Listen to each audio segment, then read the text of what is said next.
Hello and welcome to Season 3, Episode 1 of Blood on the Tamesis, a Vampire the Masquerade Chronicle set in Oxfordshire, England 2012. With me tonight we have... Philip Bailey returning as Silas Shaw of Clan Bruya. Beck playing Velvet of Clan Ventry. Lane playing Joanne Salt of Clan Toreador. And Carlos playing Theodore Penn of Clan La Sombra. Brilliant, thank you. And thank you to everyone who has been very patient with us. Although, as you may know, we are still on lockdown, and that presents some very interesting situations where some of our tech ghouls are not in the building, and we are doing all kinds of interesting technical solutions, some of which are working more effectively than others. So, I don't know about you, but it feels like a long, long time since we were all last here together. Hopefully, the various recap chats we've had going and the recap video that you saw just now will have helped refresh your memories. But there are a few things I want to say before we jump in. One is just to thank all the various people that have run streams in the gaps between seasons 2 and 3.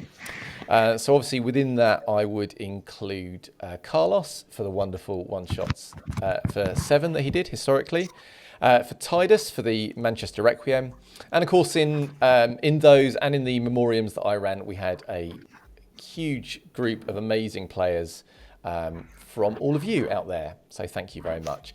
Certainly those of you who played in the Tamesis memoriam sessions, you may see a few things in Season 3 and think, I know why that's happening, or I know what's going on there. So a few Easter eggs for those who were involved. And I've deliberately not watched them. Well. Yeah, I haven't watched them either.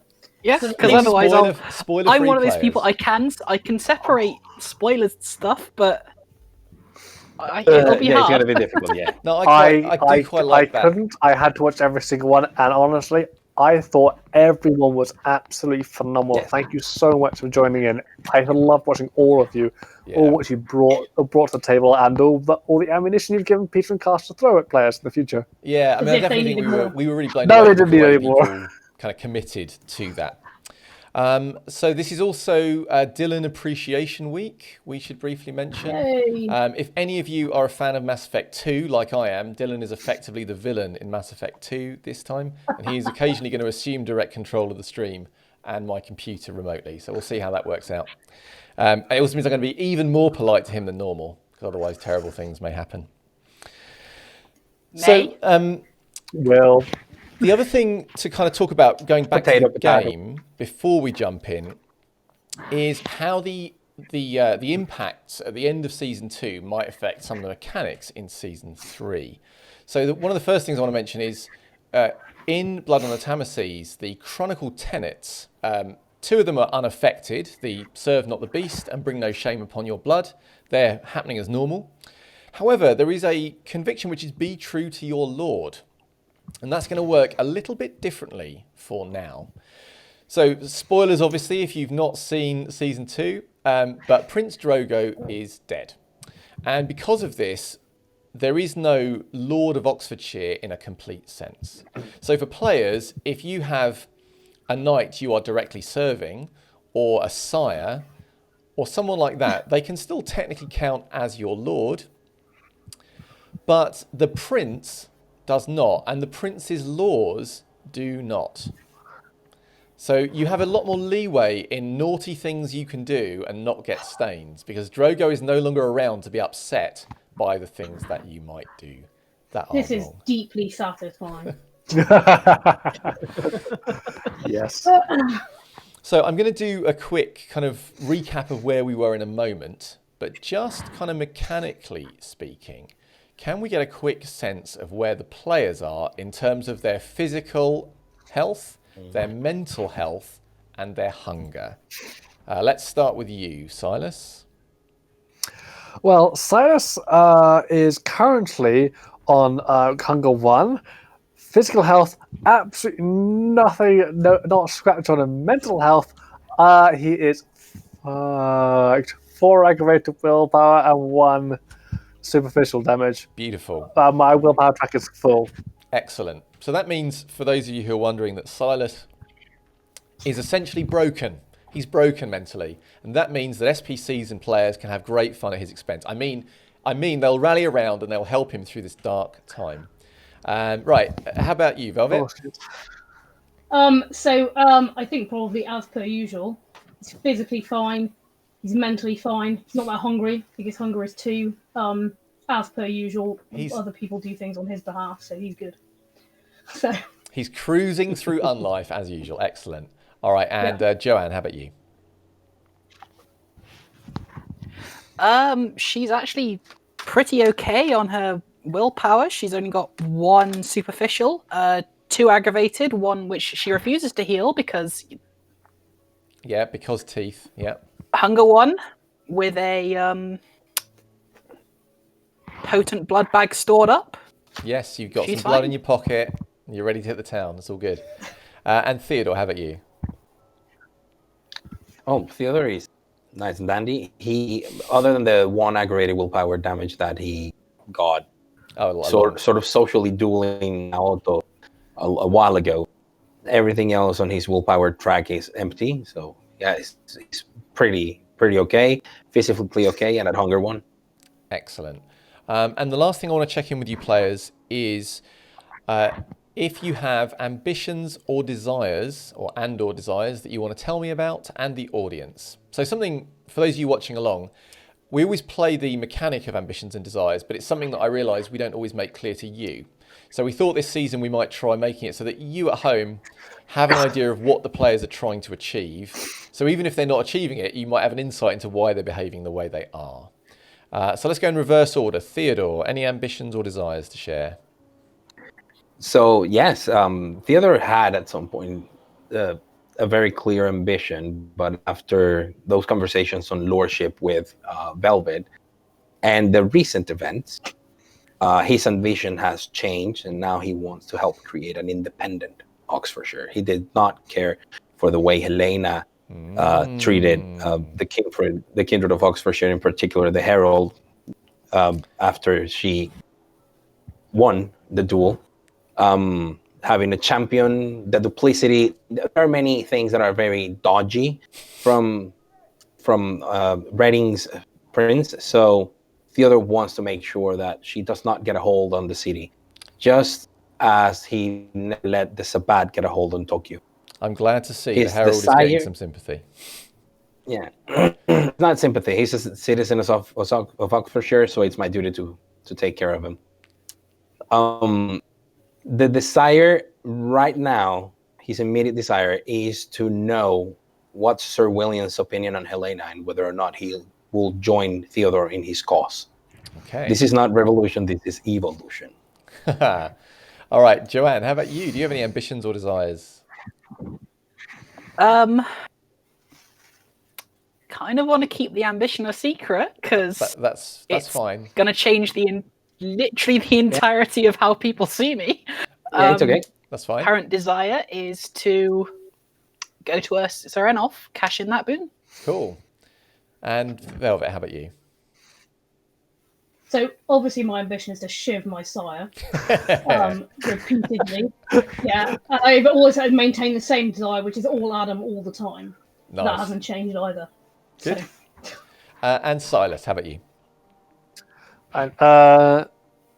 As for a tease on the desire, it's to reconnect with someone from his past a little bit. Okay. We're teasing that, but for the ambition, he's certainly with the situation he's in. It's changed, so he's no longer arcing for to be a knight. He's arcing on the rebellion path of vengeance upon Amargo. Vengeance upon because Amargo. That was some shit. That was some shit. Interesting. Get a new character sheet, Simon. Yeah. Yes. Yeah. I'm going to need a new character. So, any suggestions, please send me because I'm dull. All right. Well, having got all of that covered and out of the way, let's jump back in. So we're going to pick up things in Season 3 exactly where we left off at the end of Season 2. So that means that we are in the Museum of Natural History in Oxford. It means that it is fairly late in the evening. It's gone midnight. And we have in a very kind of cleared open space that was set aside for the duel. In the middle of that dueling space, we have Sir Enolf von Bassenheim, who is on his knees cradling the body of Drogo. I would also mention, because I'm going to be throwing names at you left, right and centre as we go into this, if you can't remember who people are and you're not aware of it, on our website, on the ShrekNet Files page, is the relationship map, and all the characters we're talking about are there if you want to kind of remind yourself who's who. It's quite a good resource. So anyway, Sir Enolf is kneeling down with Drogo's body. He's trying to hold the body to him, and he is praying, he is shrieking, he is weeping tears of blood. He is generally in a pretty awful state. He is not, however, the only one. Many of the Knights of Oxfordshire currently seem in a kind of stunned silence. The kindred of Reading that were here have left. Helena has gone, as have all of her entourage. Otherwise, though, the Oxfordshire kindred, which the entire city is present, are currently in sort of various stunned states. Now, as I recall, Velvet had joined Sir Enolf in prayer. Correct. And was quite close by where he was. Yeah.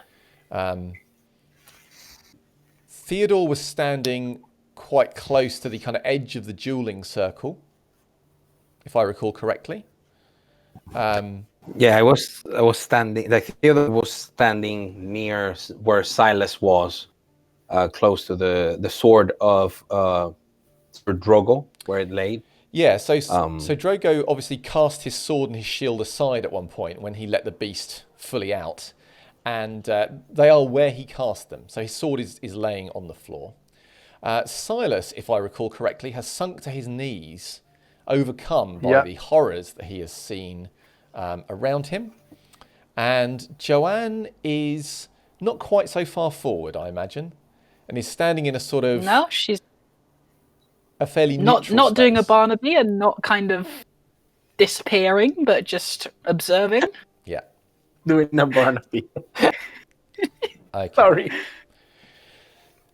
So in this pause, this very awful silence that is only really punctuated by Enolf's slightly kind of manic speech and Velvet's softer speech going underneath it, you do get the sense, those of you who are more with it, that some people are starting to regather their wits.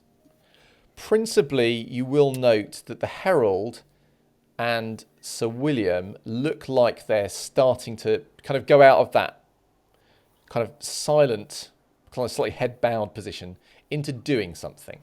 However, they're not doing it very quickly. Is anybody doing anything immediately that I should be aware of? Yeah, Theodore, since he's probably the first person that came out of the stupor of the being stunned, he will approach Silas, put a hand in his shoulder, and squeeze and say, "Do not worry, my friend. We'll make this right." And he will pick up Sir Drogo's sword and walk in the direction of where Sir William and Sir Enolf are. So I think Sir Silas William... will, as Phil. Theodore's doing that, and Theodore's says that, and pass over. Silas sees you pick up the sword and kind of offers to hold it with you. So there's like two people carrying the sword, so it's obvious that you're not bearing arms here, but you're just carrying the sword towards someone. It's okay. Theodore actually will walk, dragging the tip of the sword in the ground, making noise. I don't care. Like, there is no prince right now. He doesn't care. It just comes steps and back down. So Silas staying where he is, on his knees? Yeah, pretty much. Okay.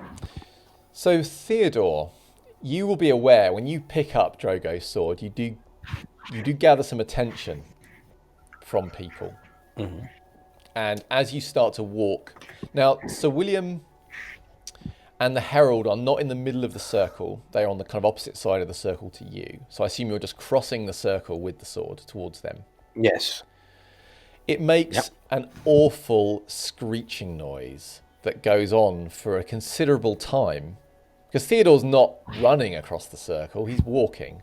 So it's that kind of equivalent of a long fingernail down a blackboard kind of effect. that screeches out. And again, this is a big open space. It has very good acoustics. It is perfect for amplifying the awfulness of the noise. Nobody stops you, Theodore. You are aware that not everyone... You're not getting, like, love from every corner of the room by doing this, but you are getting the attention of every corner of the room. So, Yeah, that's pretty much what I'm looking for, yeah. well, then you're winning. So you approach them. Sir William and the Herald, Jason Alcott, will stop to look at you. So you are currently approaching a man, the Herald in his robes, who is looking somewhat subdued, since various things have happened to him recently, and the mummified corpse in a suit of Sir William. They give you their attention. There is finally a moment where the kind of, as you reach them and you stop, and that kind of horrible noise ceases. And there is, I would say silence, but there isn't, because Enolf, of course, continues. Yeah. So Theodore will just stand in front of Sir William, lift the sword, and say, not necessarily loud, he knows his voice will carry in the echo. Mm-hmm. The sword of your sire, my lord. And well, we'll give a glancing look at the Herald. If you will excuse us, Jason. And then I look at Sir William, hoping the Herald moves away. Okay. So my question to you is, are you trying to persuade the Herald to move away, or are you just hoping the Herald will do it because of what you've said? Like, as in, are you backing this up with a look to, like, go away? That is exactly what I did. It was basically a, please, I need to talk to him. All right, tell you what, I would like you to make the first roll of the session. It's going to be a social combat with the Herald, and I think it's going to be charisma and leadership. Charisma and leadership. Cool. Do I get to add my status with him, since I am the only one who spoke on his behalf? I will give you one extra die. One extra die is all I need. So that means if the roll lets me, I'm almost there. Come on, you can do it. Oh, it's charisma plus leadership, you said, yeah, right? Yeah, I did. So whilst Theodore is rolling that out, Velvet, you will see that Enolf is now, as kind of Drogo continues to seem more and more decomposed in his arms, he ceases his prayer and he starts, basically, he pulls down one of his sleeves with his teeth, because he's got Drogo in his arms, and starts trying to push his arm into Drogo's mouth. And he will say something. Does Velvet speak German? I can't remember. Oh, no. No, okay. He's saying something imploringly to the remains of Drogo as he does this. So, Theodore, what did you get? I rolled intimidation by mistake, so that's not what I want to do. So I'm going to roll leadership and have that normal 4 successes. 4 successes. Okay. No crits. So you are tied. It is basically sort of like an imposing, pushing, like move away. So you and the Herald basically hold your positions for a moment. He does not immediately bow to your request. Neither does he immediately kind of overcome you just by standing there. So it's a tie. So you will take a point of superficial willpower damage. Done. He, however, does not stay in this social combat. Yeah, so he because takes I'm a not step moving. back out of it. He doesn't leave. He doesn't like vanish. He's still probably within earshot, but he does take a step or two back out of some kind of deference. But it's not a smooth thing. So William will, as you've offered him the sword in front of everybody and said your sire's sword, he will accept the blade. I approach there is a moment when he takes it that you are close enough. Joanne, you will just notice this because you're bloody good at noticing things. You don't need to roll. When Sir William takes the sword, in the first moment that he takes it, his arm seems to shake, like he's struggling to hold the sword on his own. And then all of a sudden it stops shaking. It's like he just locks himself in. It's only for a moment, but Theodore and Joanne, you will both clock it.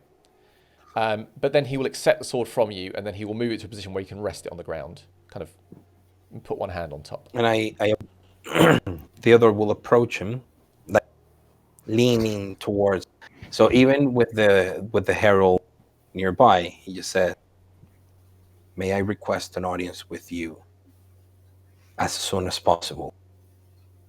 There are important matters that need to be discussed." Sire. Very well. I accept your request, Theodore. I will send for you. Sorry, I lost you there. He says, I accept your request, Theodore, and I will call for you soon. Thank you, Sir William. Then I turn and go and kneel with Velvet and Sir Enolf. Okay. So one sec. While you're doing that... I was going to... Yeah, Velvet, go for it. Sorry, I was just going to say I was going to respond to what Sir Enolf was doing. Is that all right? Yes, it is, absolutely. What do you want to do? Right, okay. So I'm kneeling next to him, correct? Mm-hmm. And I can see that he's putting his wrist forward, right? Yeah, it looks like he's going to try and press it against Drogo's teeth. So I would like to stop him from doing that by taking hold of his wrist, but I want to speak to him at the same time. Okay, what are you going to say? But I want to make my voice quiet, so only he and I can hear this. Sure. Well, that's my goal. Yeah. Yeah. So I will say, so this seems to me like it's an act of war, and I can't think that our esteemed prince here wouldn't want you to take vengeance on his behalf.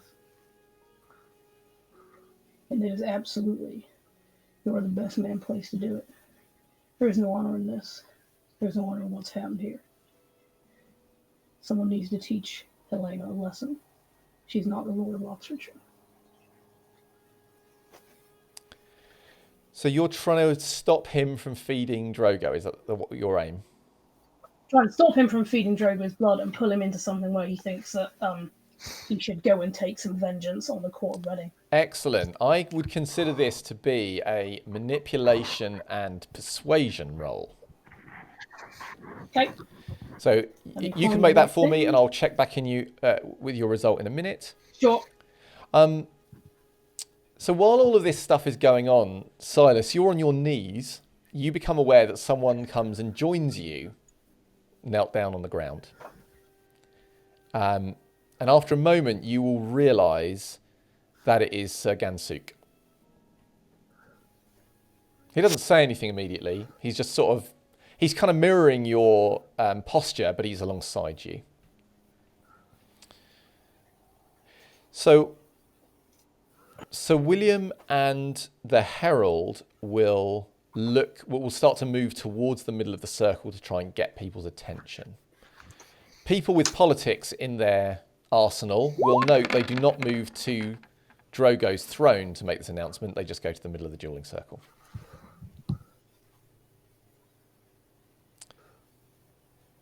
So what did you get, Velvet? I have had to roll just a dice because I can't remember how to roll off the sheet. That's fine. So I've got I'm not sure. 3 successes. Thanks. 3 successes. Mm-hmm. Okay. So you whisper to Enolf that this is not the thing that he should be doing and that he should be seeking vengeance. And as you're doing this, you do notice his head nods slightly. His wrist is kind of hovering near Drogo's teeth, nearly touching them. And he's listening to you, he's nodding, he's looking at it. But in that moment where he pauses, one of Drogo's teeth starts to just fall. One of the long fangs just falls out of the mouth as the consistency of his gums is going. Yeah. So he doesn't. Yeah. So the opportunity to do whatever he was going to do seems to have gone in the moment that you've made him pause. However, the effect of this is that he screams in utter horror, jumps up with the remains of Drogo's body, and starts to try and flee the chamber. Well, I consider that a job well done. Okay. I mean, so he's carrying Drogo out. Looks like he's going to try. Okay. Well, I mean, that seems to me to be a job better left to other people. So I will. I'll stand up, and I'll go look for Adam. Okay. So whilst you're standing up, Sir William watches Sir Enolf do this. It's very hard to read the expression of a mummified corpse face. Yeah. In fact, in some ways there is almost like no expression, but it's certainly there's something unpleasant. There's still something kind of makes you uneasy about the way he watches. But he doesn't say anything, and he waits until Enolf has left the room. And it takes a little while for the sounds of Enolf's screams and wailing to stop echoing down the corridor. But when it does, when there is finally quiet, he will say, "This is a dark night for Oxfordshire, and I am sure that many feelings are running high. But we must maintain Prince Drogo's peace. He declared this night an Elysium, and I will see it kept that way." And he gives a very kind of pointed look in the direction of, well, various people, but a lot of Brujah, especially among the knights.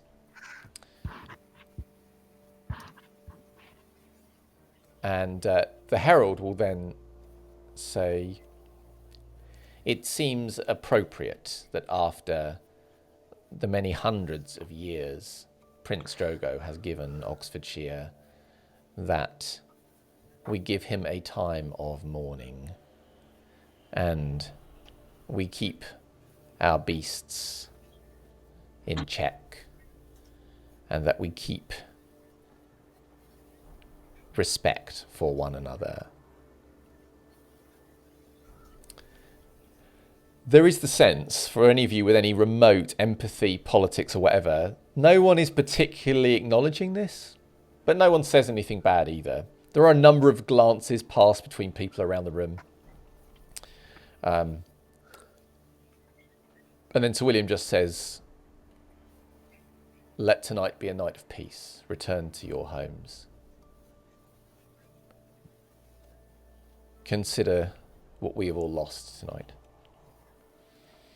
And with that, he will start to move out quite slowly. Although that obvious moment of struggle that Theodore and Joanne saw before isn't there, it is also clear that he does not march out heroically with Drogo's sword. It's an effort for him to take it out, but he covers it quite well. Quick question, Peter. Yeah. Does Theodore see Chen Li? You will see her, but she looks like she's leaving. But you will see her. There are various people starting to disperse. But yeah, you'll catch a glimpse of her. She, in fact, is talking with Alistair at the moment. I'm going straight for her. So you start heading for Chengli. Anybody else doing... Oh, you're looking for Velvet. You're looking for Adam, did you say? Yeah. Cool. He is there. You'll be able to find him. Silas, you're still kneeling with Gansuk? Yep. Excellent. And Joanne, what are you doing? I'll probably stay around for like 5 minutes or so, but if not, I'm just going to slip out. Okay.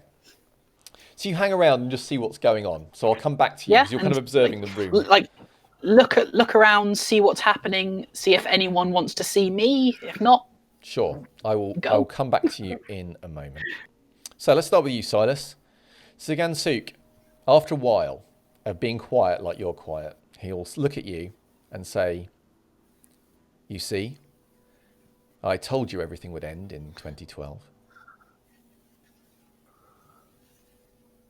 You did. I thought I should tell you, Silas. I am leaving.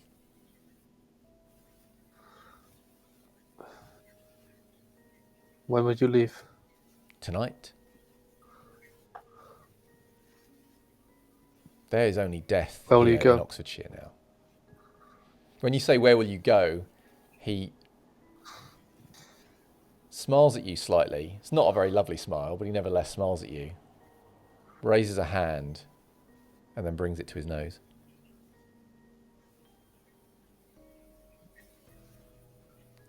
I understand. Thank you. Do you For all want to you've come done. with me, Silas?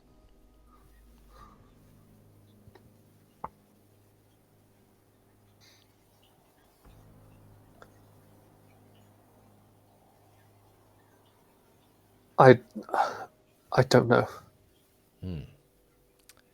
Then it is unlikely that I will see you again. I hope I am wrong. He pats you on the arm, and he gets up, and he walks off. Good. You can say something as he's getting up and going. Stay safe. Stay safe. He says, "I am." Thank you. He says, "You're the one that's not staying safe." Shakes his head. And then he goes. So, let's see. Velvet, you're looking for Adam. You find him. Yeah. I don't want to walk up to him. Okay. I just want to look to see if he's okay. I do want to walk up to Wallace. Okay, so Adam will meet your gaze briefly. Like, you're both trying to do it, like, being fairly subtle. Yeah. But yes, you have a check-in moment. Of course, yes, Joanne, you will probably notice this. But yeah, you exchange a moment. He seems okay. He seems fine. He does not seem as devastated as many of the other people here at all. And indeed, when you have that well, moment of looking at each other, yeah, I mean, like Velvet's fine, obviously.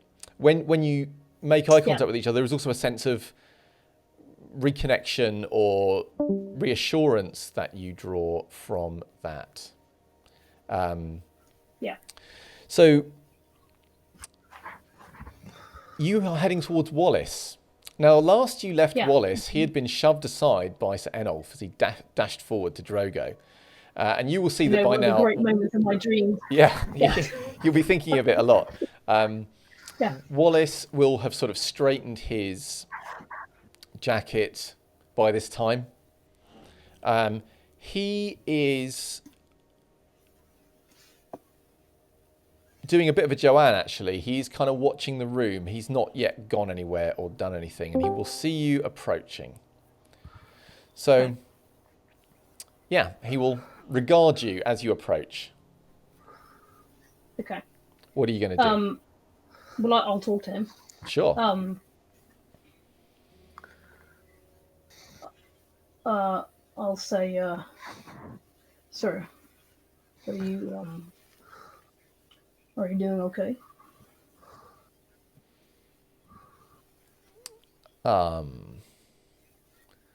Most displeased with the way this has all turned out, as I'm sure you are.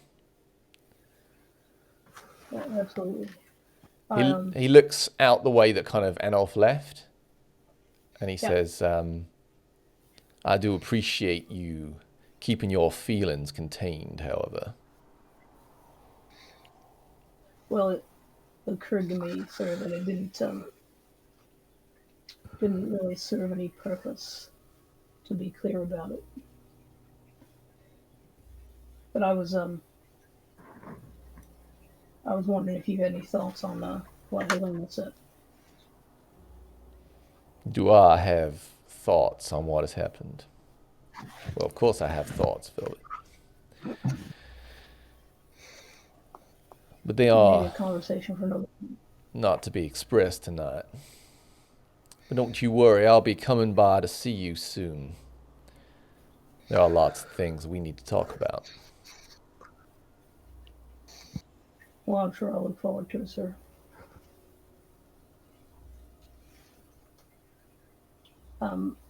At that point, unless he says anything else, I'll leave for the evening. Okay. I'll just walk past it and leave. So you're going to try and make your way out of the whole gathering, basically. Yeah, I mean, if he's obviously still talking to me, then I won't. But if there's a relevant pause, then I'll leave. The only thing he will say as you're starting to leave, Yeah, is he says, "Keep your eyes open, Velvet.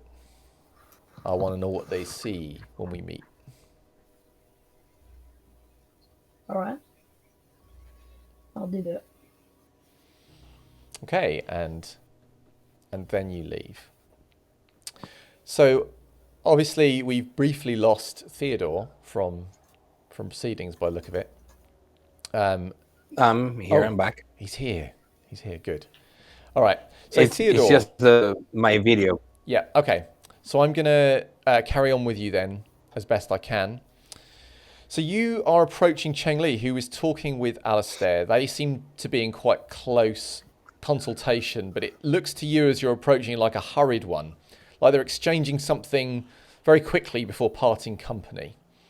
But as you approach, Alistair will give you a kind of respectful nod and will then start to make his way off. I nod back and I approach Chen Li. Okay, you approach Cheng Li. So she looks like she is about to leave, but she will nevertheless stop when she sees you coming and looks at you. Good evening, Chen Li. I was wondering if I could have a word with you. Maybe accompany you to your car or whatever is your destination. She says, yes, if you don't mind walking. No, not at all. It's a beautiful night for it. What do you think? So you start to walk out together. What are you saying to her? Once we are away from people in general, Yep. I start stating some. Did you know I had the opportunity to have a chat with Alistair earlier this week, and I was curious about the situation Clan Tremere had been facing for a while. I mean, he could give me a clear perspective, being from another clan that was not under the Princess Grace. Ah, yes. I have never had the opportunity to talk to you about this, but the largest chantry and the seat of power of the Tremere is in Tokyo, and I am interested in knowing if you were, what your plans were now that Sir Drogo is sadly no longer with us, because I could perhaps use your help if you in turn would appreciate me getting you in touch directly with the chantry in Tokyo. She obviously gives this a bit of a mulling and then says, what would you want from me in return for that help? Well, first, there's nothing I would want from you if you already have plans for what you want to do, and those plans take you away from Oxfordshire, which I would understand if they would. Then what I would ask of you is to intercede on my behalf in certain conversations. Now, if you wish to remain in Oxfordshire, now that Sir Drogo is no longer around, while decisions are made and bargains are struck, I could guarantee your safety as far as I remember, and correct me if I'm mistaken, you were under the direct protection of the prince, but also you were, well, let's not mince words, you were enslaved to his personal service. Now, you are a citizen of Oxfordshire, and I am the leader of the Southern Beam.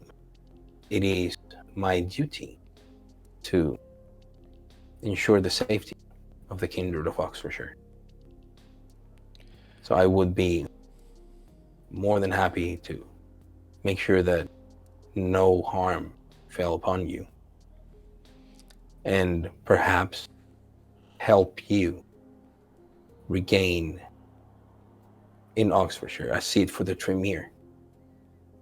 I could maybe have others in the city see that you are the perfect Tremere to perhaps restart the new chantry of Oxfordshire. Tremere presence will be required. You are offering to help me become the new regent here in Oxford in return for some introductions. Is that your offer? I am offering you my full support in assurance of making you a regent in as much as your clan allows it, but I don't think they will disallow it. But in return, I need you to tonight go and talk to the Tremere of Tokyo that I'm speaking of, with a message. I also have deals for him. This is a situation that requires swiftness. For if we move first and decisively, I can ensure you talk to the Tremere of Tokyo. I can secure or offer boons. It can be done swiftly. And it's in your best interest. And I'm not saying this as a threat. I'm saying this as a friend. To take me upon my offer. I did not see many people jumping at the opportunity of protecting you and looking after you. She smiles a little bit and says, Sorry, you were saying. You might be surprised at people who may have approached me. I am suddenly of much interest to many, despite being ignored for longer than I can remember. Tell me, now that I'm free, why I cannot approach my own clan myself? Or she looks back, because you've obviously been leaving the museum, but she looks back towards the museum and says, or are there others that intend to enforce Drogo's law until Helena returns? I cannot speak for what others might want to say. I can only say that with Amago Takahisa, there is a Tremere that came here, and he's been very keen to talk to you. Now, what I don't want is the Tremere from Tokyo wanting to take over this place and put you on the sidelines again. You have been ignored, and I am willing to make good on my word of getting you two in touch. You will immediately, tonight, if you say the word, get access to your clan again. Talk to them. And I can make sure that you are safe and well protected. Do you have no one knows influence Oxfordshire over like you. my clan? I wouldn't call it exactly influence, but I did live for over 50 years in Tokyo. And I do believe an arrangement can be made for you to either be the regent or be able to go wherever you please. If you can have it that I become the regent here, and that I get to name the chantry, then I will help you. Whatever you want. I want you to secure the help of Ota of Clan Tremere, someone that I will make sure you talk to tonight.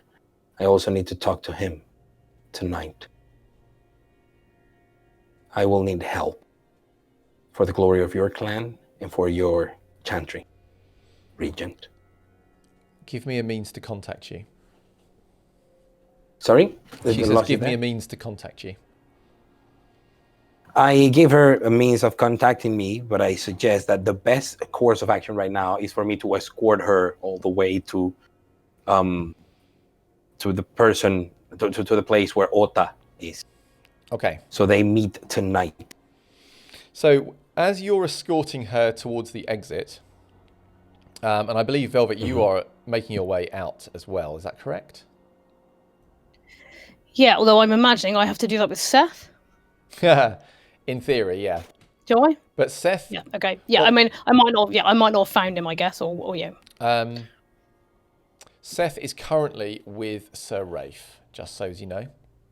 Well, in which case I'll be making my way and then remember that I have to go and get Seth and go back. Fine. I guess. So Theodore, when you're approaching the exit, you will find someone is between you and, I mean, not like forcibly, but someone is between you and the exit, and that is Sir Holder, the sort of very pale, very blonde, slightly moon-faced knight that you are serving at the moment.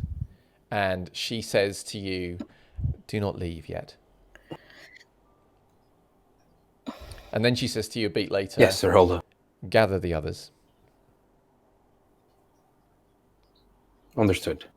In the meantime, I let Chen Li to move over. We exchange contact information. Okay. And I am going to go back, gather the rest of the coterie that I can find. If in my way I see Isabel or Meliore, I say, we need to talk tonight. Okay. And move on. So let me just catch up to you in a minute, Theodore. You start heading back in to look for your coterie mates. Joanne, you've been watching the proceedings go on. Various people talking to one another, you will note. One of the things that you will see is Sir Rafe go over to Sir William and the Herald and them have a brief conference of some kind. You will see Alistair, your grandsire. Looks like he's going to leave the gathering, but as he's about to do so, he is intercepted by Sir Francis, the hulking scourge of Oxfordshire. There is immediately something in her manner that makes you feel unsafe. Are you trying to hear what she is saying to Alistair? Does it look like she's threatening him? Yeah. Nope. You're not trying to listen. Okay, so what you will observe in that case is that she very unsubtly goes right, like she's taller than him. She goes right up to him and she starts to speak. Obviously, you can't see her mouth move because she's wearing a helmet. You will see Alistair kind of lean back kind of naturally as this is happening. She speaks for, you know, it's not just like you're in trouble or anything. It's a good monologue of time. She speaks, her hands kind of in a fist are waved a few times. Whatever she says looks like Alistair is being verbally stabbed. And when she's done, she turns away from him as if like he's not even there and leaves at some kind of, you know, she marches out. She marches out like someone going to war. She seems very angry. You will realise, Joanne, as you're watching Alistair, you don't know him that well, but for a while, he doesn't do anything. He just stands there staring at his hand. And it's the hand where he's wrapped the silver chain that used to be his kind of manacles. But it looks like he's studying it. And for a while, it's like, what's he doing? You know, what's this all about? But you suddenly realise that what he's doing is he's trying to stop himself from frenzying, which he does. Oh, okay. He does not frenzy. But basically, you see the moment where he forcibly draws his eye away from Sir Francis's back and puts it on this chain, and he traces it with his eyes around his arm, turning his arm as he goes. A couple of times, and then when he's done, he seems to be calm again, and then he continues leaving. You know he goes out a different way that Sir Francis went. Yeah. Wise man. So, Theodore, when you come back into the room, your coterie mates are easy enough to find. Joanne takes probably the longest, but she's not hiding. She's just not as it's easy to spot Velvet because he's just so sharply dressed, you know. And Silas is pretty much Always looking the best. I'm imagining that Silas is where you left him. Yeah. Yeah, actually, I would go straight to Silas if I see Velvet in the way. I ask him to fetch Joanne and meet me at the door with Sir Hulda. And if he's still in the floor kneeling, I just again put my hand in his shoulder and say, "Come on, my friend." Theodore's The asking me night's still not over. Theodore's asking me to fetch Joanne, so I assume he must be in a state of extreme distress, and on this one occasion I do it. Yeah. Yeah. Thank you very much for complying. But I note that I'm worried about him. Okay. So yeah, he does seem quite affected by tonight's events. All right. Yeah. Obviously, if you want to do, if you fetching Joanne is something you want to do as a kind of role play moment, you can. If it's just you want to get her and go to the door, then that's fine. Obviously, Joanne again, if you want to like shout out, but no. I don't think so. No, I mean, I assume that when Velvet sees her, she won't look in any way distressed. That's what he would expect. Not at all. So he's moving on. Yeah. If there's like a spectrum of like most distressed to least distressed, and when you go past a certain point, you're moving more into happy, right? You've got like Enel at one end and Joanne at the other. Joanne's all the way the other end. Yeah. All right. So fairly soon after, out of the main chamber, fairly near the grand kind of entrance doors to the museum, the coterie is gathered in front of Sir Hulda.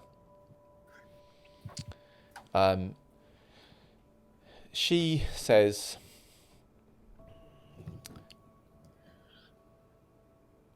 after what has happened, it is more important than ever that we do our duty. Until such time as Oxfordshire has settled itself, we must make sure that the domain does not fall apart.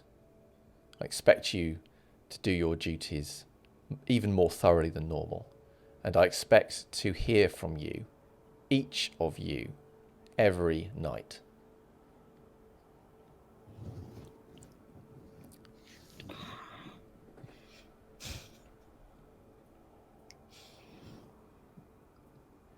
There will be many in the city that will seek to do unwise things. If they must be done, let them be done in the north and not the south. She looks at you in case anyone has any questions. Question, where, just quick one, not to her. Theodore's trying to remember where is Takahisa, Amago. Is he in the south or in the north? I don't think you... Or where was he? Well, where he invited me to his haven. Well, I have gone there several times. He asked me for his... So yeah, there was a place to collect his boon. There was a place he was staying, and it would have been in the south. In the south, okay. Well, that's gonna suck for Sir Hulda. Excellent. All right, so if none of you have any questions for her, she will leave. Every night, at the beginning of the night, at the end of the night, to be by your side every night. You want us to come to you in person, or a call, or what? She says, at the end of each night, either I will come to your domain or I will send someone to collect your report.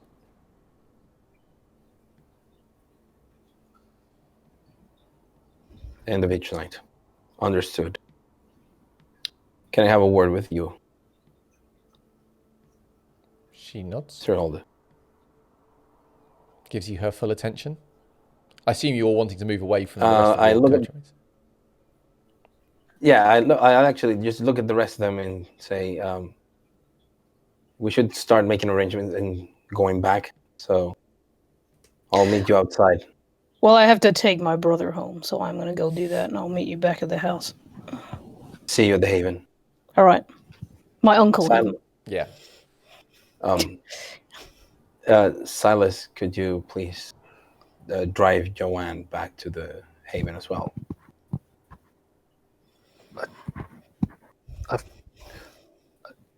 Sure. I've got my bike, so you're gonna have to hold tight, Joanne. I don't have a spare helmet on me. Silas, are you all right to drive? So Holder has already walked don't away seem from this, yourself. by the way. Yeah, that's Looking fine, yeah. less than impressed. I started working with her. Okay. So they've I gone. started You walking carry on, with her. Velvet. They've left at this point. Who's left? So So Holder Holder and and Theo. Yeah. That's fine, yeah, okay. So I'll say to him, you don't look so good. Are you sure you're all right to drive? I don't know. Well, you want to lift both of you in the car, you can come back and get the bike some other time. I mean, it does involve getting to live with my uncle who may or may not be wearing a shirt. But otherwise than that, it ought to be reasonably safe.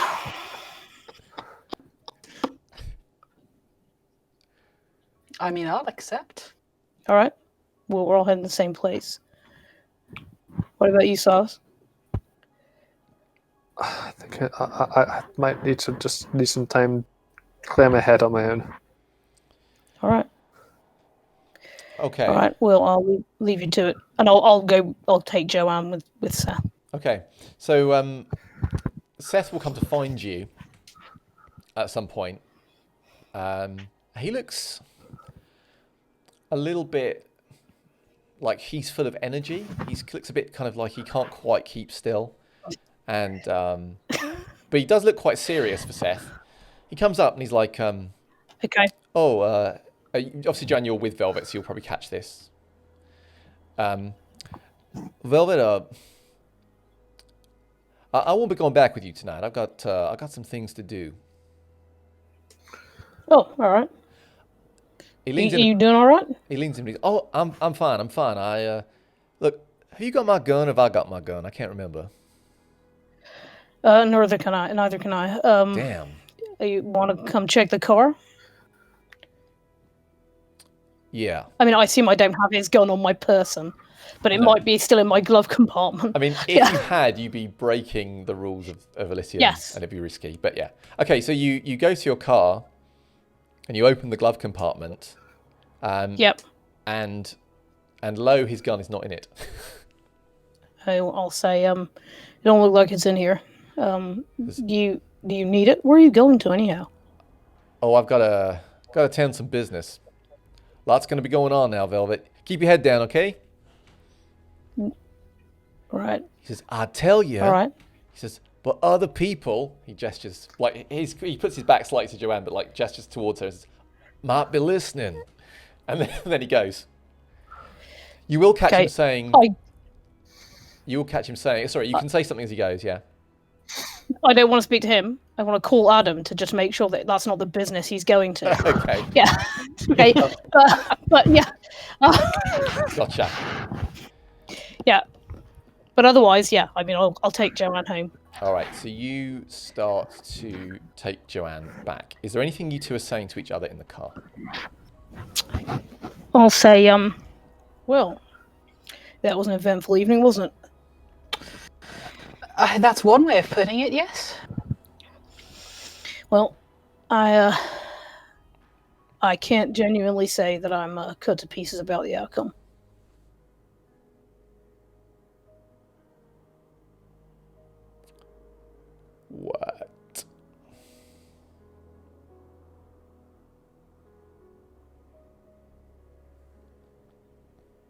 who is Yep. looking at us. Probably this will fix stuff. Well, I don't know. Hello. Apologies, We're back. folks. The technical excitements continue. Yeah. But This is what. this is what post-apocalyptic streaming is. I was going to say screaming. That's probably a Freudian slip. It's both of those things. Yeah. This is the screamy streaming. The screamy Yep. stream. But So- yes, thank you So all I'll for say- bearing with us. So yes, I believe we had Joanne and Velvet in the car expressing their deep, heartfelt emotions for Drogo's passing, or Yep. something like that. I'll So yeah, say, over to you. Yeah, so I'll say it is well, it changes things up a bit, right? And that cannot be a bad thing.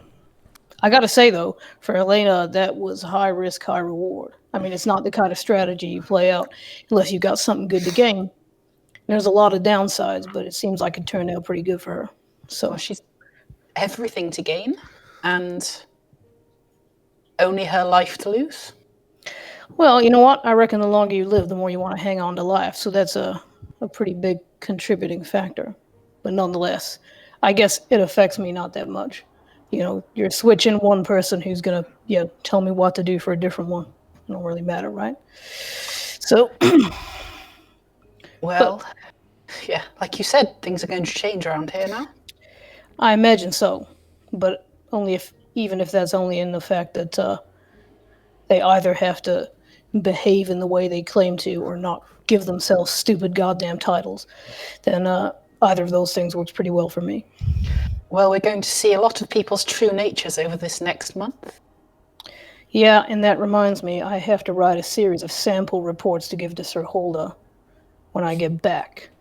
That way I don't have to waste all the evenings writing reports. I can just fill in the blanks and hand it over at the end of the night. So, it doesn't seem to me like there's going to be far too much for us to worry about. I mean, you know, probably they might kill each other, and that also can't be a bad thing, right? One less. One Count less down. problem to deal with if they do. Right. Yep. Okay, Well, so you know what? Oh, sorry. No, go on. Sorry. So I'm assuming that you're going to continue back yeah, to the yeah. Haven. Sorry, I cut you off. Is there Yeah. anything else you wanted to add in your... No, it was just a general conversation, yeah. Cool. So Theodore, you wanted a word with Sir Holder. Yes. So you have her full attention. It's just the two of you. I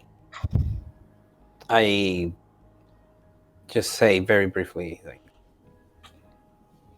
this is a most unusual situation, Sir Holder. And I do understand that we must keep Oxfordshire's law and its peace.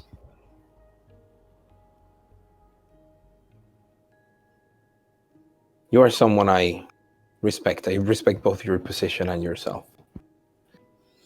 And I wanted to know, what do you make of the current situation, if anything? And what are your thoughts on what has transpired? She looks thoughtful and then says,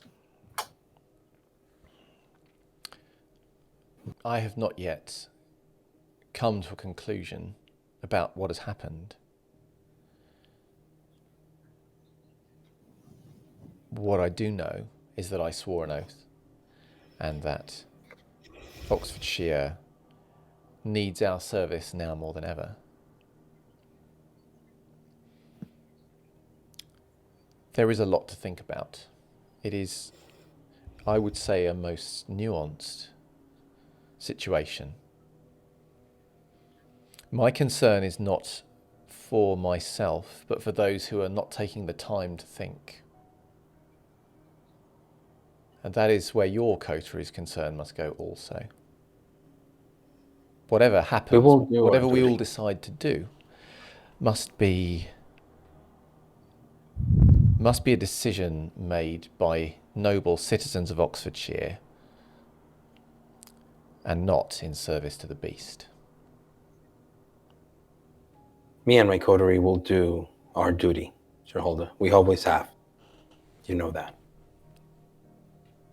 How about those who are not rightful, trustworthy citizens of Oxfordshire? How about those who have spat in the face of the hospitality Oxfordshire has given them? Are they also to be considered righteous citizens of Oxfordshire?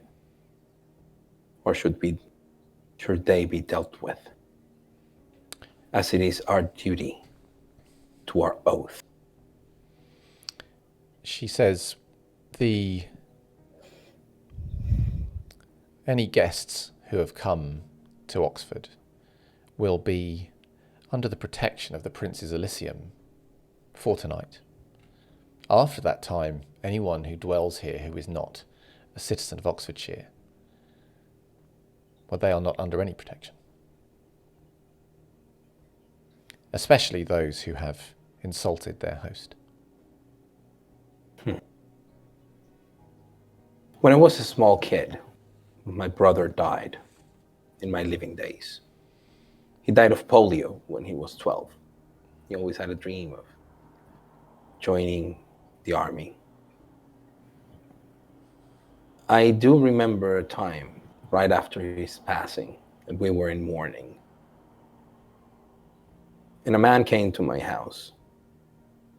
Initially, I thought he was coming to pay respect, but actually, he had come to insult my mother for not taking good care of him.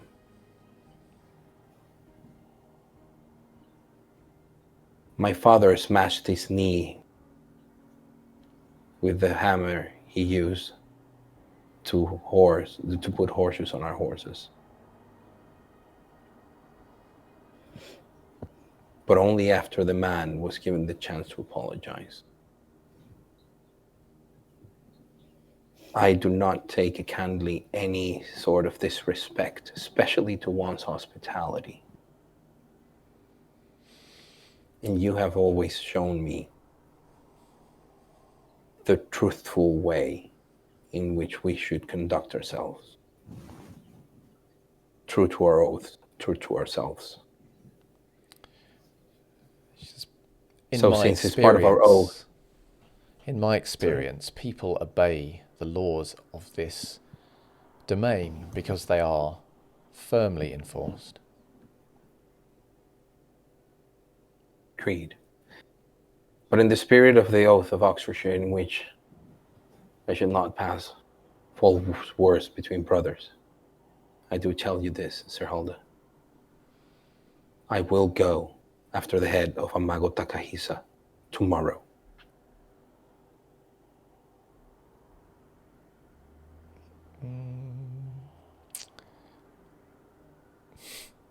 Yikes. Is going out and in, and we had this issue. Hello. And other events. There he is. So I was telling our audience that he scored all night long, and we thought he was completely stable, and we hope it goes back to being completely stable after this. Yeah, I feel like we're kind of broadcasting on the Malkavian network tonight. Yes. Yeah. Yes. Apologies for that. We're doing our best, but this is how streaming in the apocalypse looks I think like. the trick is that nobody can say any lines that are too dramatic, because that seems to immediately kill the Yeah. connection. Well, I'm sorry, but I'm going to repeat my dramatic line because I think it was very well Okay, constructed. You go for it. So I was saying the spirit of the oath and no false word we pass among brothers. I will go after the head of Amago Takahisa tomorrow, after the Prince's Elysium is observed. I would appreciate any good company, the company of anyone who wishes to see justice being done. I would love to ride with the citizens of Oxfordshire and making clear that we're not to be insulted, we're not to be disrespected, and our hospitality is not to be squandered. Would you join me, Sir Hulda? Would you help keep the peace you have sworn to keep?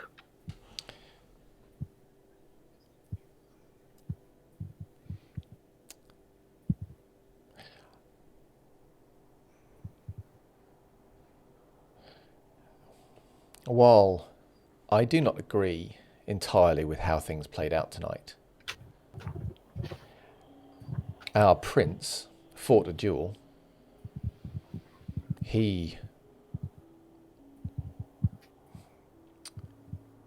duel which he accepted and participated in. If I was to go after someone, would I not be belittling our prince? If he felt the duel was unworthy, he could have declared so. He did not. However, if Imago Takahisa dwells within Oxfordshire and is not clearly under Prince Helena's protection, then I would see nothing stopping me from attending to him. Sorry, would nothing stopping her? From attending to him. Attending as in how the other wants to attend to him? You think or so, yes. As hospitality? Yeah, you think so. Very well. Then I will meet with you tomorrow at the first, as soon as the sun goes down. Very well. And she leaves. Sir Holden. And I leave in the opposite direction. Where are you going, Theodore? Time for the break even. I am going back to the Coterie. Back to my little car, like my little Fiesta or whatever. Yeah. Your gangster car. Yeah. My gangster car. In the way, I take out my super fancy old BlackBerry. Yeah. Because it has the tickety-tackety clicks. Yeah. And I message Ota. Okay. So I text in Japanese. I can fulfill the promise I made you tonight. Okay. And I await for an answer. Then I immediately text Miyuki. Okay. What are you texting? And the text to Miyuki is going to say, a lot has happened. The big father has fallen. Take care of yourself. Okay. It's basically be wary around Sir William because he just lost his sire. Yeah. I don't want a frenzy of his to kill you. Yeah. Sort of. Okay. So from Ota, you will get a reply that says, meeting tonight difficult, but say where and I will try. Meeting tonight difficult, say where and I will try.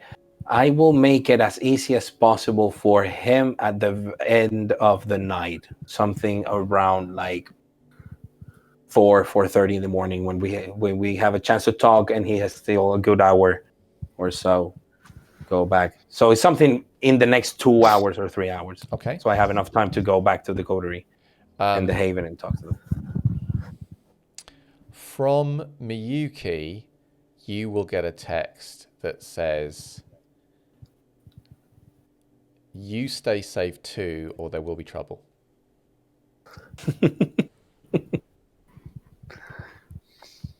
Take care of your host. Mm-hmm. he will need your support. So you send that message. Yes. So Silas. And I send a message. Yeah, and I start sending messages to Chen Li to accommodate, so Chen Li and Ota and myself can meet at 4:30 in the morning. But you're going back to the haven at the moment. Yes, Cool. but not texting and driving because that's dangerous. I was just going to say, you're a vampire. For people listening along, no texting and driving. Right, so Silas. Doing all of that and then writing. What are you doing? So when Silas splits and kind of walking towards the bike, he's going to pull out his phone and send a text to Mr. Whispers going, "Are you still here?" You will get a text back that says, yes. Could you meet me? You get one back very quickly that says yes. I see. Text location where my bike is. So she will seemingly kind of arrive at your side in remarkable quick time. She must have been quite close by. And she will looks around, has got her head down slightly, kind of shuffles up closer to you. Her slightly kind of slouched posture makes her look even smaller than you, than she might be if she stood up straight. She says, "What's going on?" How are you doing? She shrugs, says, "Things are a bit scary right now." They are. They're going to get dangerous.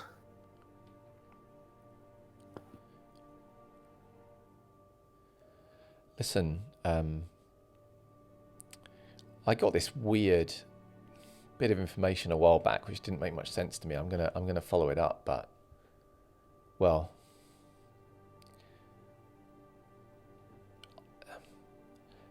something's going on in Reading. Something's wrong in Reading, but I don't know what it is. I'm gonna follow it up and try and find out. But I don't think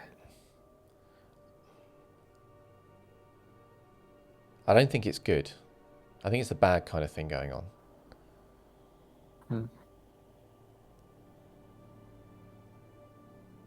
Would you be able to do something for me? Yeah? What do you want? I need to check up on someone from my past. Just make sure that they're safe. Okay. And out of the way of all this. She pulls out a phone, says, "Who?" I give the details of Jenny. Okay, when you say no? Jenny, her kind of demeanor shifts a little bit. And then she says, "You want to know where she is?" Please. She's an old friend. I mean, I can find out for you, but obviously it's difficult right now. I mean, I'm going to have to call in some favours, so I guess it would have to be a boon. Sure. I do need my help badly. What? She says, "Just a minor boon." What? Is it? You have anything in mind for the minor boon, or?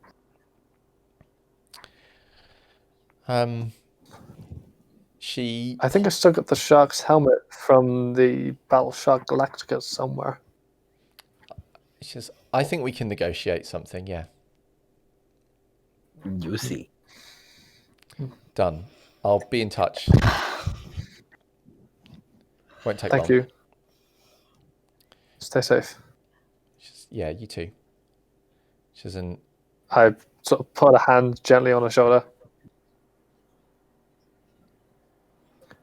I appreciate all that you've done. You've shown a lot of support to all this previously, and with us, we've been able to make both North and Southern themes work probably as effectively as they have. I'm hoping we can still count on each other. Yeah, For this. I think so. I think we're both on the right side of this, Silas. Gentle squeeze then. Okay. So it doesn't take very long for you to get an address. You will know, of course, from your gentle cyberstalking that Jenny is performing in London at the Lyceum at the moment. What you don't know is exactly where she lives until you get a text with her address on it, and now you do. So she's currently living in a flat in the south of London. Okay. Welcome to the Stalk Your Mortals Club. Yeah, it's an exclusive one. Yep. Yep. And then just stumble to the bike. Yeah. Open the seat to very much almost like muscle memory, putting his concealed blades back in the pouches Okay. and carefully riding back. Where are you riding back to? Haven. So you're going back to the Haven. Okay. So I think at this point, as the Coterie are kind of all gathering into the same location where they might speak on various matters, this is a good time for us to take a break. So we're going to try a slightly different break setup to usual. So the first bit goes pretty much as it did before. So we're going to do some shout outs first. I want to do one myself, which is to Stas Shvetsov, who has become one of our supporters on Patreon. What a guy. Thank you very much. Thank you. And Thank you. Thank you so much. to make it extra special, he joined our Patreon and supported us on my birthday. So I took it as a personal moment of joy. That's special. So I believe some other people have some shout outs to do. Yep. A massive shout out to everyone who helped during the Blood on the Severn one shots. You are all amazing. 12 of our ghouls that rock. So you're great. Well, 11 of our ghouls and Mitch, but he counted as a ghoul for that. So I'll give him it. Mitch always counts as a ghoul in my book. Yeah. Thank you very much, guys. I just wanted to say not only to those very special 12 players who gave a lot of life to our next Chronicle, also to the community. You have been very supportive. You have been very understanding. You have helped us along the way, and it sounds like something out of somebody else's YouTube channel when I say we couldn't have done it without you, but it is true. When you have such an awesome community as yourselves, it makes things much more worthwhile and a lot more rewarding. So big thank you to all of our disaster ghouls, and then a special mention to all the 12 that are super rocking raw Blood on the Severn. I love you all, and thank you. Right, any more shout outs? And I got a couple from me. So as you can see from here, I have been spending this lockdown growing a beard, which from what I understand very much suits me. I'm hoping you guys are enjoying this as well. Yes, it does, Phil. It does. But I've also been growing out my hair, which is currently covered by the bandana, but it's actually getting a lot longer than I've ever had it before. Hang on a minute. Are you doing a shout out for your beard? I think he is. Beardy. But I'm taking inspiration from the amazing Bex, and what I'm going to do is I'm going to be growing out both my beard and my hair. I'm not trimming at all. I haven't trimmed at all of anything, and I'm going to then, and probably about mid-August, get it all shaved off for the charity Mind. Charity. Yay! Yeah. So I have the fundraiser set up, and Mind, if you do not know, is a UK-based charity for better mental health. They support people with mental health issues, because that is a thing, and especially now as we're going to be coming out of lockdown, there are businesses that have gone down. There are people that people are going to. We're all going to need help and support. Mind is placed to that. So a few facts that 1 in 4 people will experience mental health problems in any given year, but only about 25% of those people will receive support each year. And due to that, when back in 2013. Okay, this is back a few years now, but it's about around just a little over 5,000 people committed suicide because of these sort of mental health issues, and it's so important to really band together. This is the first time I've tried to raise some money for charity. And, I'm gonna be bringing up the up Twitch now, so I can put a link to the fundraiser that I'm doing here in chat.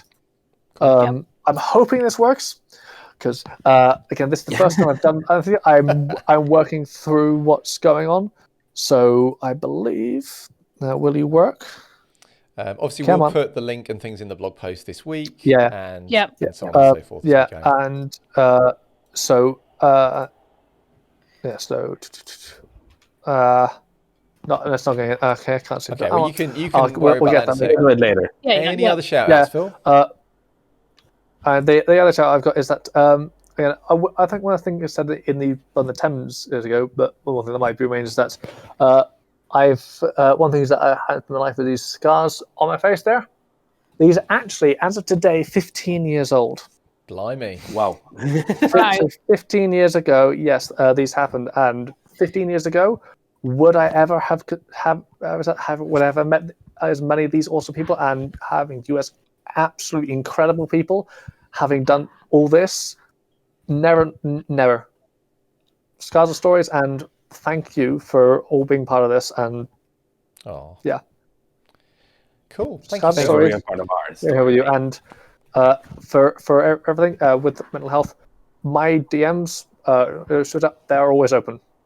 Please please message. Cool. We love you. Thank you so much. Any more? For any more? Really great. All right, so we are going to. This is quite exciting for me because we're going into the relationship map, and I'm going to try and follow Bex as she talks about it technically. So terrible things may happen. So yeah, I mean, who knows? Hold on to your hats. An invisible road. So yes. Are you happy for me to start? I am nearly happy for you to start. Look how slowly I'm. Actually, people might think there are no relationship map updates, but I would say au contraire. Au contraire. Because obviously shenanigans have been happening with the memoriams. Okay, you go for it. Go for it. So the first thing for me to say is there is a spoiler alert on this. If you have not watched the memoriams, particularly the ones that Peter ran, there is information in this relationship map update that you may not know and you may not want to know. So I will give you like a mini countdown of until it takes me to get to the first line of this document to look away or mute me or whatever you want to do. So fair warning.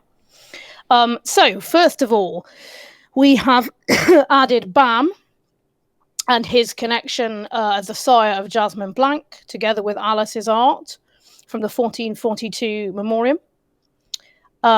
We've also added Hugh Bowman, the Bowman. He's on the outskirts of the map because I'm given to understand he is whereabouts unknown.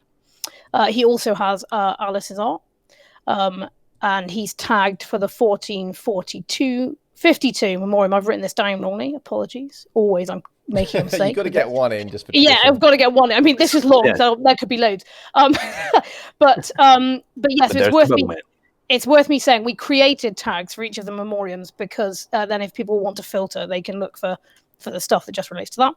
Then we added Abigail Greenbrier. Then Kirsty's art has been added to that. She appeared in the 1772 memoriam. It's a sad fact, but Abigail is also flagged as dead. It's what you get when you're a Tremere. Yeah. I mean, shouldn't have been born Tremere. Then next, we have added Sir Thomas, and his connection to his child. So that's Madeline and Chester, who I'll come on to in a minute. We've added his art, which Cedar did, fantastic stuff that she did. And he is, of course, tagged in all the memoriams, which as I understand it, follow his arc. Yeah, and it also means you get different art of each kind of phase of his life as well. So this is the last one, the most recent one that we get here. But there's also other cool art in the other ones as well. Okay. And added Chester Andrews, and obviously his relationship to Sir Thomas. Now he has the 1962 memoriam tag. He's also artwork drawn by Cedar, also flagged as dead. So there's going to be a repeating theme here, I feel. Then I've added Madeline Croft. Wait a second. Did Chester die? I thought he was the only one who survived. Well, on the description it says that he was killed fleeing Prince Drogo's judgment following Thomas's betrayal. Oh. Or was yeah. he? So this is sort of the official quote unquote It's the version. official. It's a relationship map, so of course it's the official version. Oh, Right? of course. Yes. So- Because Chester is totally dead. She's Sure. totally, Sorry, Yes. Chester's player, if I've just given you a staggering shock. Yeah.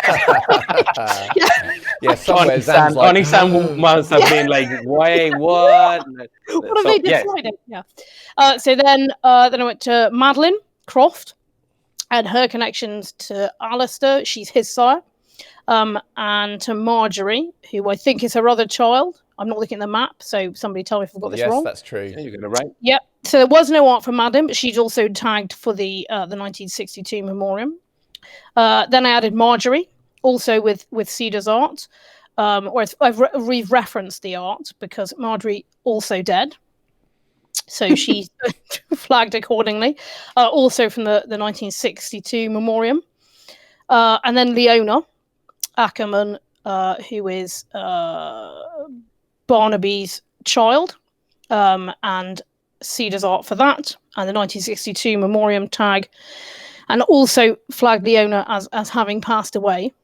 And then I got to the end of doing all this and realised there's one amazing update I haven't made, and that is the prince is dead. So I've done that. Yeah.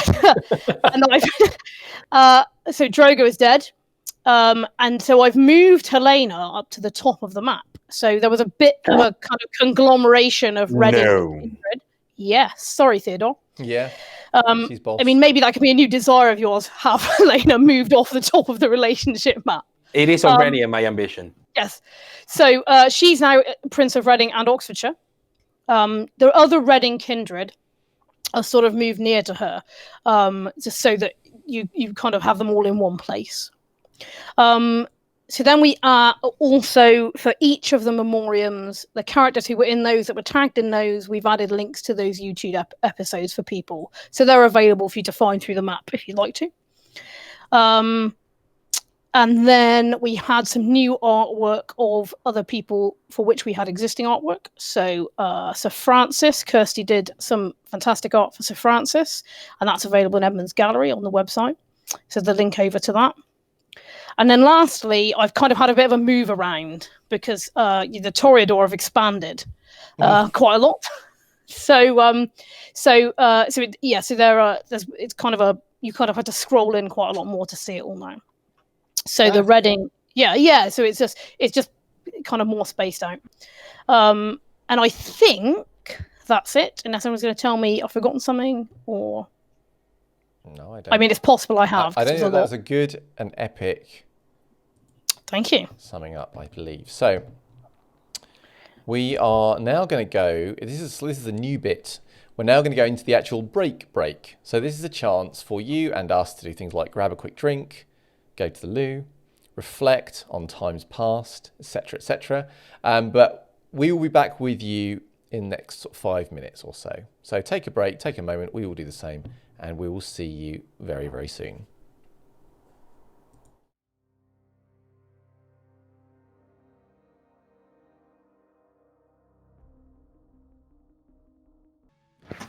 Hey again, we are back. Hiya.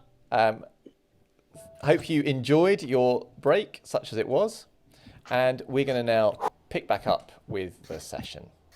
So, as I recall, you as a coterie had, after talking to various people and observing various shenanigans, made your way back to the Haven. Which, of course, as you will recall, is a grand haven with lots of very swanky rooms, very beautifully furnished and decorated.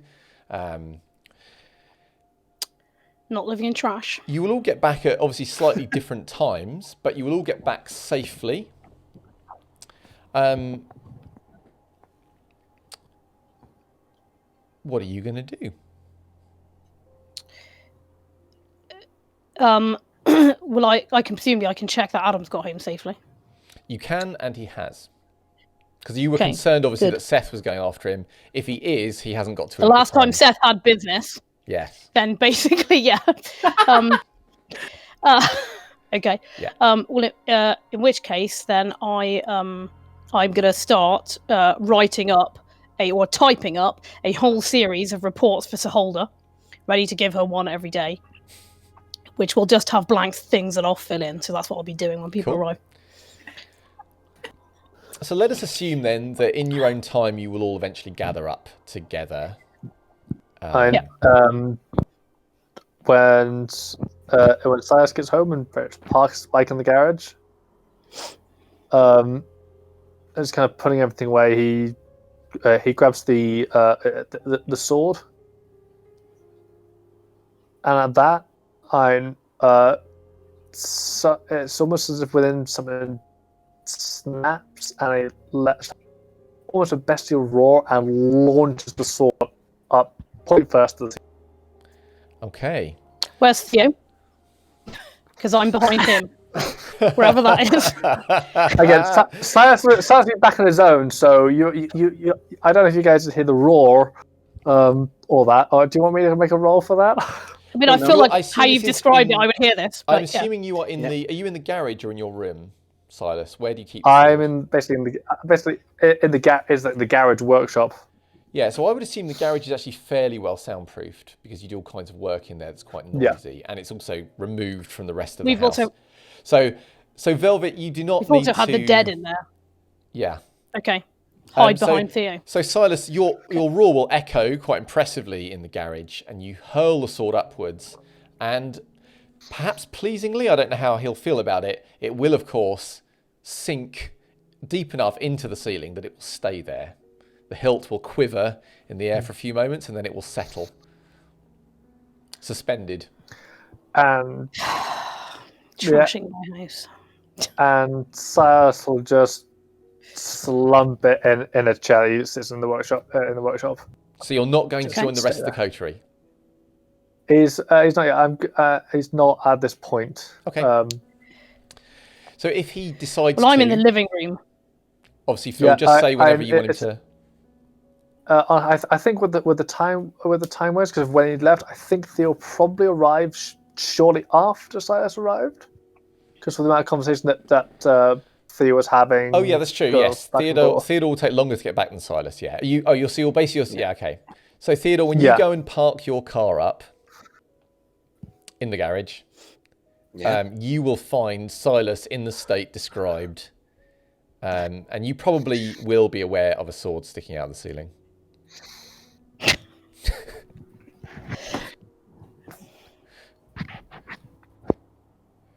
You just start walking. Is anybody else there, or is it just that? Just Silas. Just Silas sat looking, I imagine, like he's only part there. Like staring off into the middle distance.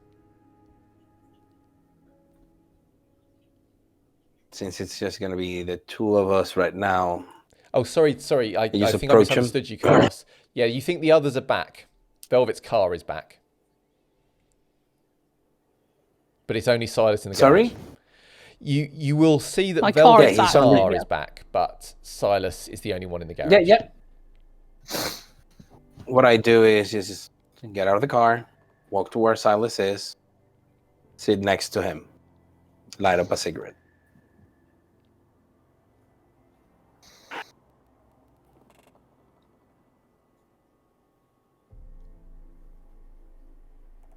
What's on your mind?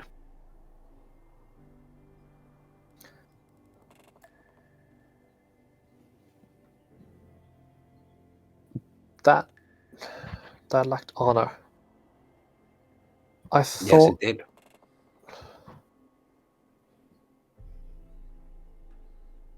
And he came in. He broke bread with the one he knew all along he would either kill or be killed by. Yes. There was a distinctive duplicity in the actions of Amago Takahisa that I would have never suspected. funny. You think you know someone after being half a century by their side. More. Almost 60 years I was with him. And until tonight, I would have never allowed anyone to suggest that he would be capable of something like that. But I guess you have to witness it in order to break the illusion. I thought he was Mayo. Reaches over to a drawer, pulls that open, pulls out a basics of Japanese. Yeah. May yo honor. I was trying to, It's okay. And yes, there was Mayo. There was honor on that. But now, this is another Japanese word for you. Chugo. Our duty. What we must do now, we must keep the peace in the southern end of Oxfordshire. Now, I know you might be unwilling to do this, but you're my friend, so I'll tell you this.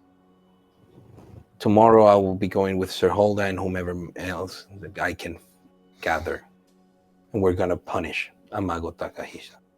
I'm going out for blood tomorrow.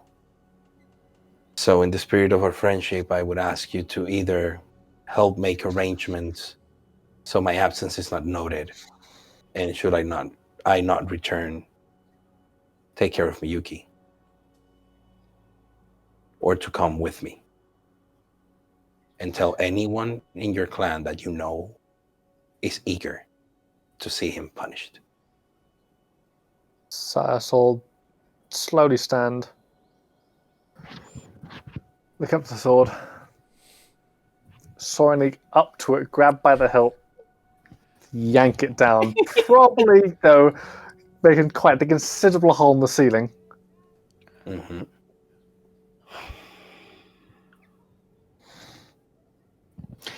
I'll ask Velvet to take care of Miyuki then. My grandson,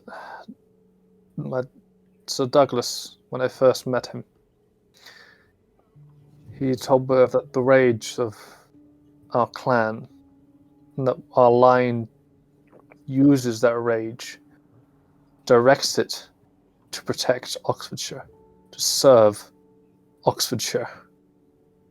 Well, I just gave you a direction. You have your rage. We just need to put it on check until tomorrow. Will that be good enough? I will see who I can gather. Hold out and place and held the sword. Hold out a hand to Theodore. Stretch his hand. Yep. And this may not be the time, but among the oath, to allow no false words. There is something that I've seen around you that no, I don't know what it is. I hope I'm not overselling my friendship, but something with you and Mira, I think. I don't know. Yeah. Is there something wrong? Yeah, I give Silas a look of acknowledgement and say, yes, it is. It's a peculiarity of my bloodline. But yes, I am aware of it, and I am aware of how it might be interpreted by others. There is much to talk around that, but there are pressing matters.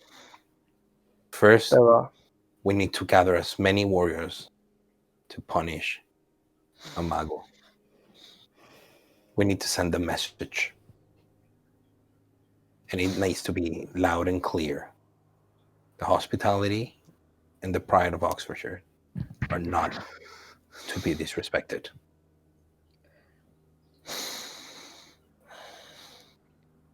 Try to get a hold of your bloodline, because Amago will not be around much longer. So we're going tomorrow.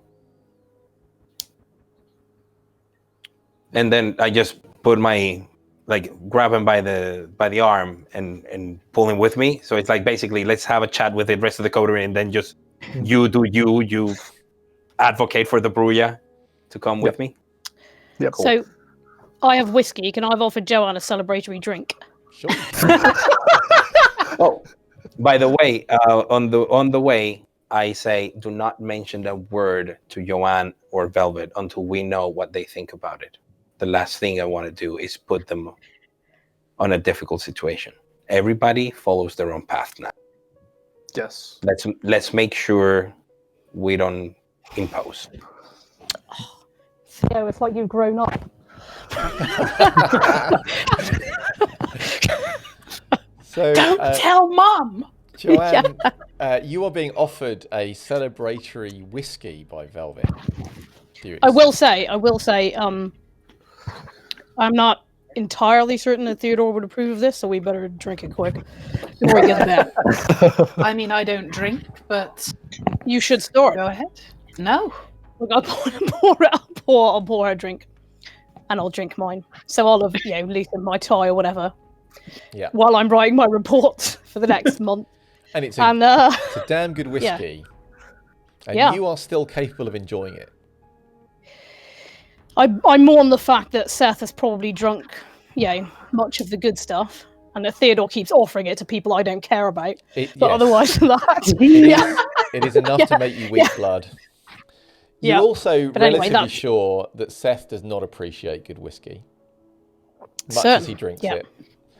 So, after a few moments, you will see Theodore and Silas arrive. And the four of you will be gathered together in the same room without anyone else for the first time since all of this has happened. So over to you. Hey.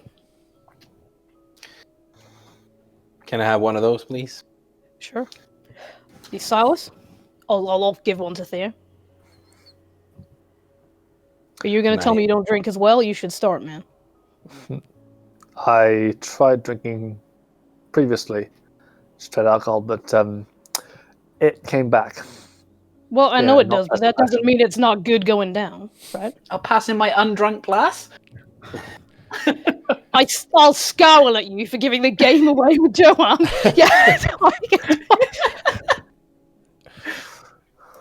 I'll carry on drinking my whiskey. I'll say, how you doing, Theo? Not great. Thought as much. How about you? What do you make of things? Doesn't really make a big change in my life. True. I mean, point of fact, Wallace wants to talk to me about it some point tomorrow, but otherwise than that, he called a duel, and a duel happened, and he didn't win. So it seems pretty cut and dry to me. Sort of. I guess. How about you, Johan? What do you make of things? Everything's going to change now, isn't it? Whether it's for the better or for the worse is what we make of it. Are you sure it's what we make of it? Oh, Yes. it's going to be the same for sure. It's just a different face. That's all it is. My personal opinion is this is not a situation that will be better or worse because of our input. There's no situation in this world that is better or worse because of our input. None. That is our life. Well, then maybe this will be the first.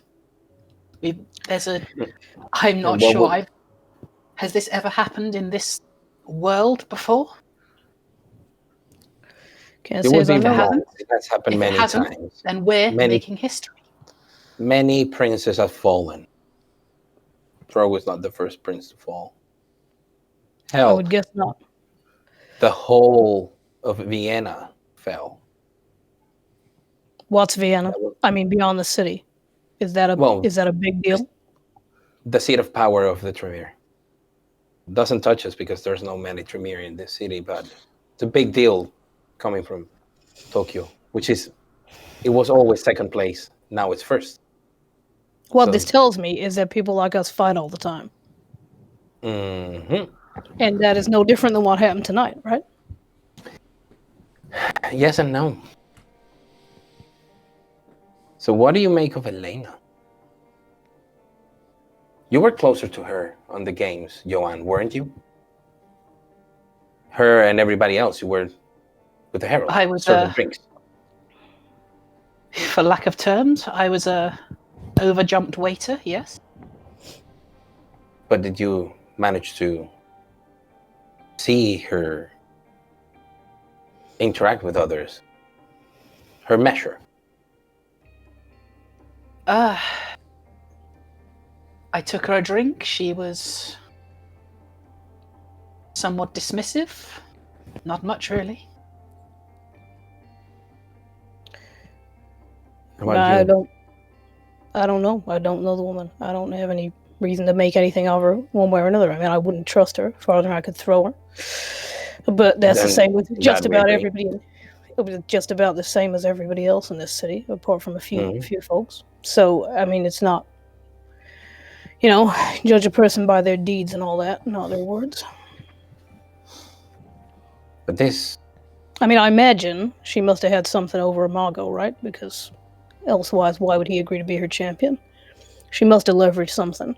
She had some amount of years to build up to this, and you said yourself he was an absolute epitome of honor. So why would he behave this way without duress? But as to what that is, I got no idea. there are there are many reasons why he would be her champion. Now, duress is not the word I would use. Someone like a mag was not put under duress by an upstart like Helena. Well, maybe it wasn't her. Maybe she leveraged something else. She don't seem to me to be stupid, right? And if I've learned anything about our society, it's that everybody's under duress from someone or another, right? We're obliged to do things by many people because of our age, because of our blood. Some of us are not obliged to do things for the same reasons. Why is to think it's going to be any different when you walk up the chain? I don't buy that. No, just because we don't know what it is, don't mean it don't exist. You're right. I guess you're right. I mean, you know him best, though, right? So what do you think? Is he the kind of guy that would do this? I thought him incapable of doing things in such a way. This is completely undignifying to everything he praises and preaches about. And If he's standing against that, then where's Miyuki? Because Amaga's the only thing controlling Naoto. Miyuki's with Sir William. Right. So she's good. She's as untouchable as Good. can get. Good to hear it. You want to do she's something alright. about this, don't you? Me? Yes. Yes. I want to understand. And I have no idea who to talk to understand. You should speak to my uncle. He told me he had business to take care of tonight, and that normally means he's going to kill somebody. So it might be that. Shit. Let's get on, okay. We have orders from Sir Holda. We need to keep the peace. Seth lives here in the south. If he's going to be getting into trouble tonight, he's our responsibility. If he's going to get into trouble, let it be in the north. Excuse me. What? No, don't let it be in the north. Let it be here. We can do something about it. Well, we either stop him or let him loose in the north. Those are our two options. Seth left to wherever he was going from the museum, right? So I don't know. I have any idea where he is now. I could give him a call, but I don't think I'm not Get him getting. on the line, please. I'll leave the room and I'll call Seth. Okay. Yeah. And I ask Joanne to do the same as we do whenever either Silas or myself do a patrol with the walkie-talkies, or just in case something happens. Basically, be on call, because if something happens tonight, we're gonna get a call from Sir Holder. So I can do that, yes. On point. Thank you very much. And I give Silas a knowing look. It's like, go out. If you find anything odd or out of the ordinary, take care of it. If not, just go and talk to your family. Sorry, you were saying, Joanne? Before you go, you are. I'm not going anywhere. Yeah, you're usually one who's fairly eloquent and knows exactly what to say. I've never seen you like this before, ever. Oh, because there is such a thing as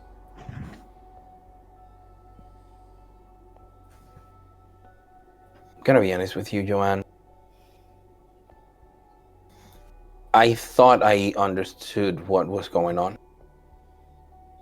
And even though I disagreed with a lot of the stuff that was around and the way some people were treated and some clans were treated, at least I thought I understood that there were reasons, sometimes beyond my comprehension, but they were there. And fair or not, they existed. So it was not on a whim. I also thought I knew a man I admired.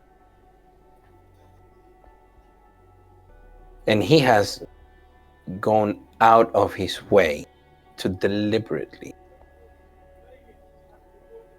sit next to the man he was going to duel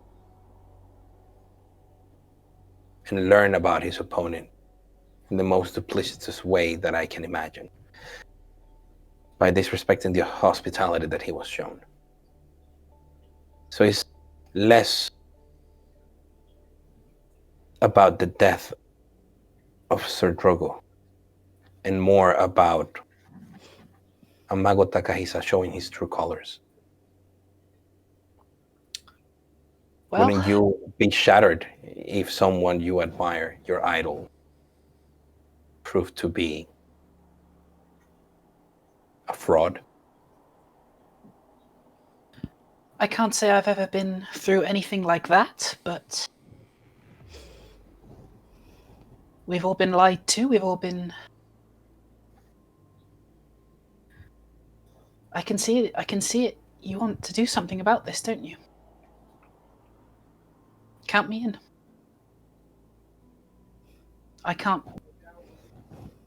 I'm not a fighter, but I've got other things I can do.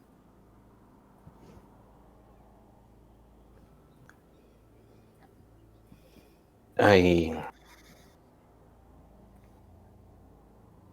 need to figure out, even if it's possible to do something first. I need to figure out if he's going to stay in town or not. I need to figure out if there is a way for me to talk to him and understand, or if there is anything to talk about. I also need to understand the reasons. There was mention of the Camarilla. And if he was sent to do this by his superiors, I could maybe understand something. Maybe. But this was not his way. There are other elders who could have come and do this the way he did it. This was not his way, or at least I thought so. The next few nights are going to be critical.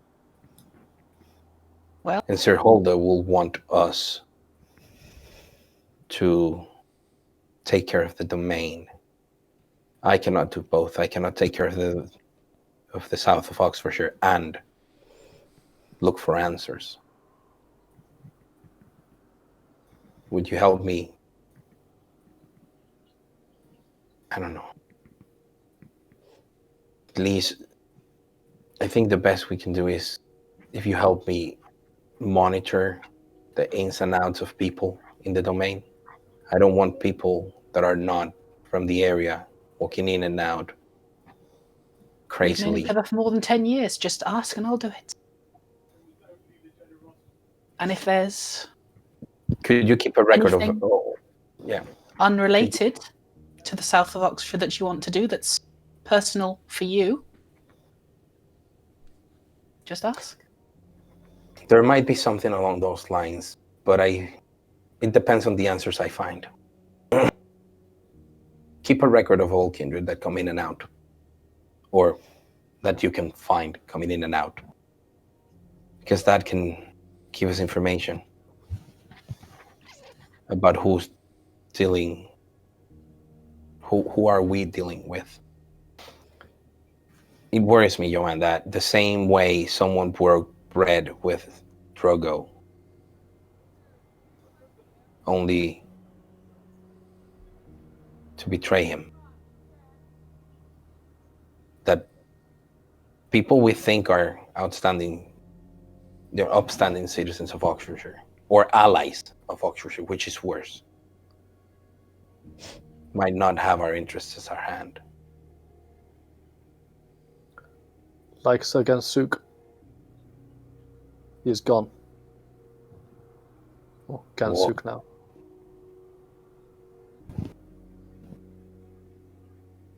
He's leaving the domain. He has left. By this point, he will be out of Oxfordshire. Alistair told me before, once he was freed, that he also plans to leave. I do understand. I could understand why Alistair would do it. I met him. You introduced us, Joanne, and he seemed like a really reasonable man who had been through such hardship. Who could blame him for wanting to leave but Sir Gansuk? A knight of Oxfordshire has additional responsibilities. The title is not just a title. It comes with additional responsibilities. And he's ignoring them by just leaving? What is this? It should have been a night of celebration. Night. That's what it should have been. But Sergey Suk told me before, early in the year, that the world was going to end. I believe I mentioned it. Well, he was right in a way, wasn't he? Yes, he was. I thought it was the madness of the 2012 Mayan stuff. I agree, but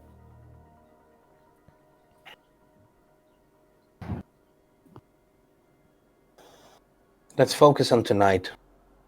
Tonight, Oxfordshire is an Elysium. And Sir Then William. Seth knows what risks he's bringing doing this. Sorry? Then Seth knows that if he does anything, he's at risk the most. Yes. But also putting us at risk if his recklessness ends up happening in this domain, in the south Then of we Oxford. bring the hammer down. And we do nothing. Yes, that's why I'm trying to get...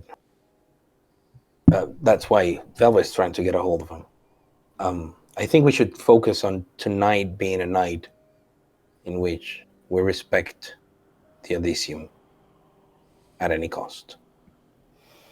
Being And then what for tomorrow night? Right now, being a Veem, we can bring the hammer down, as you said.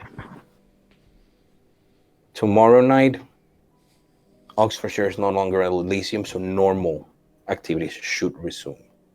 Of course, with the added request from Sir Holda of nightly reports at the end of the evening.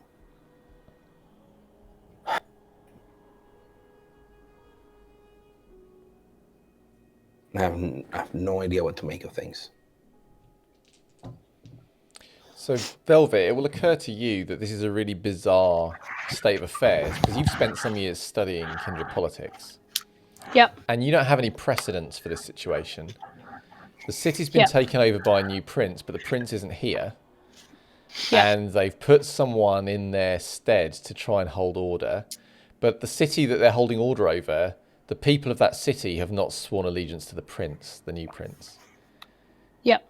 And therefore, technically speaking, it will be very easy to argue there is no law whatsoever beyond the law of the people that stamp it down, right? So you effectively you are like Judge Dredd at this point. You are the law. Or not, if you choose not to be. I am the law. But technically speaking, so is everybody else. This is like, it feels to you like in political terms, it's a very weak position. It's kind of like a papier-mâché structure. Yeah. Yes, absolutely. Yeah. Okay, so can I get hold of Seth, or I can't get hold of him? So when you phone Seth, it rings for quite a while, and then you hear a weird sound, like the sound of something clattering, and then distantly, muffled, a kind of, oh shit, and then eventually the phone seems to be picked up again, and you hear a hello? Hey, where are you? Velvet? Is that you? Yeah. Yeah, it's me. Where are you? I'm driving. You're driving? Yeah. Are you in the north of Oxfordshire or the south? That's a very personal question. I know. But I need to know. Well, I guess you could put me somewhere on the border. You know, in that little squiffy land where the gatekeepers argue all the time. Can you just come? Can you come into the south? Yeah. I mean, just over the border. For you? Right. Why? Well, yeah, for me. Why do I have to go in the south? I'm going there anyway. I'm coming home. Well, right. Can I meet you at your place? Because if whatever business you were taking care of, I am tasked, if you're here, with making sure you don't do anything dumb. And I'm your nephew, and so I need to know what to cover up, if there's anything to cover up. Well, lucky for you, I was not in the South when I was carrying out my business. And also lucky for you, I'm not with you right now, because I cannot smack you for calling me dumb. Well, you know, you're going to have to excuse me, because it's been a kind of a stressful night. So, if I come to your house, I can meet you there? Yeah, if you want. All right. You're bringing your business back here? My business, Velvet. I know, that's what I'm asking you. I mean, like, if it was public business, I'd talk to you about it. Maybe at my house I could talk to you about it. I'm not talking over the phone about it. All right. I'll meet you at your house. Right. I'll put the phone down. Are you hanging up? Go back in. Okay. Just shaking my head. Okay. Let's go. I'm going to go meet him at his house. He's done something, I don't know what it is. Oh, shit. I'll go with you. What? Just a minute there. So, a couple of things. First of all,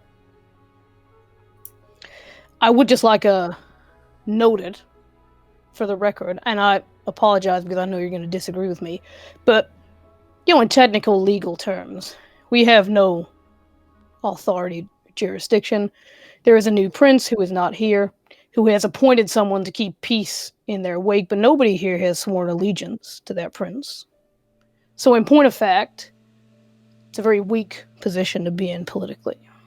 So in point of fact, Seth could argue, quite reasonably, that whatever he's done is his business, and he hasn't, you know, there's nothing for us to be concerned about. In the same way that I'm sure, because I know you very well, and we have talked about this sort of thing many times, that whatever it is you plan on doing about Imago, you're in the same political gray area. Now, I don't need to know from you what that is, for sure. You need to know from me that whatever it is, I will support you 100%, without needing to know it. So whatever the thing is you need me to do, let me know. But in point of fact... Let's just... Sorry to interrupt. Let's just talk to Seth.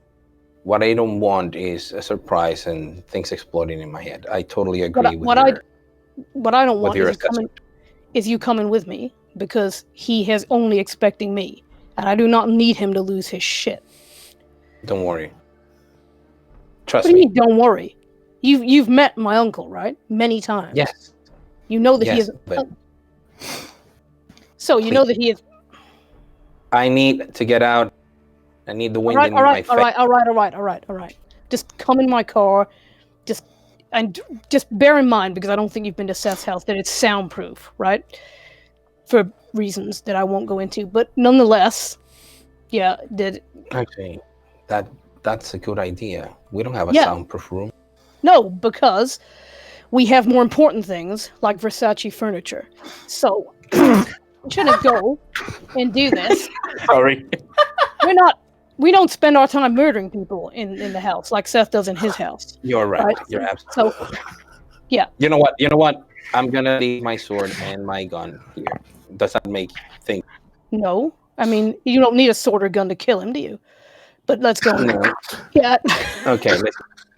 I'm going to catch them, like, just say something as they're going. Okay. Let's go. Mhm.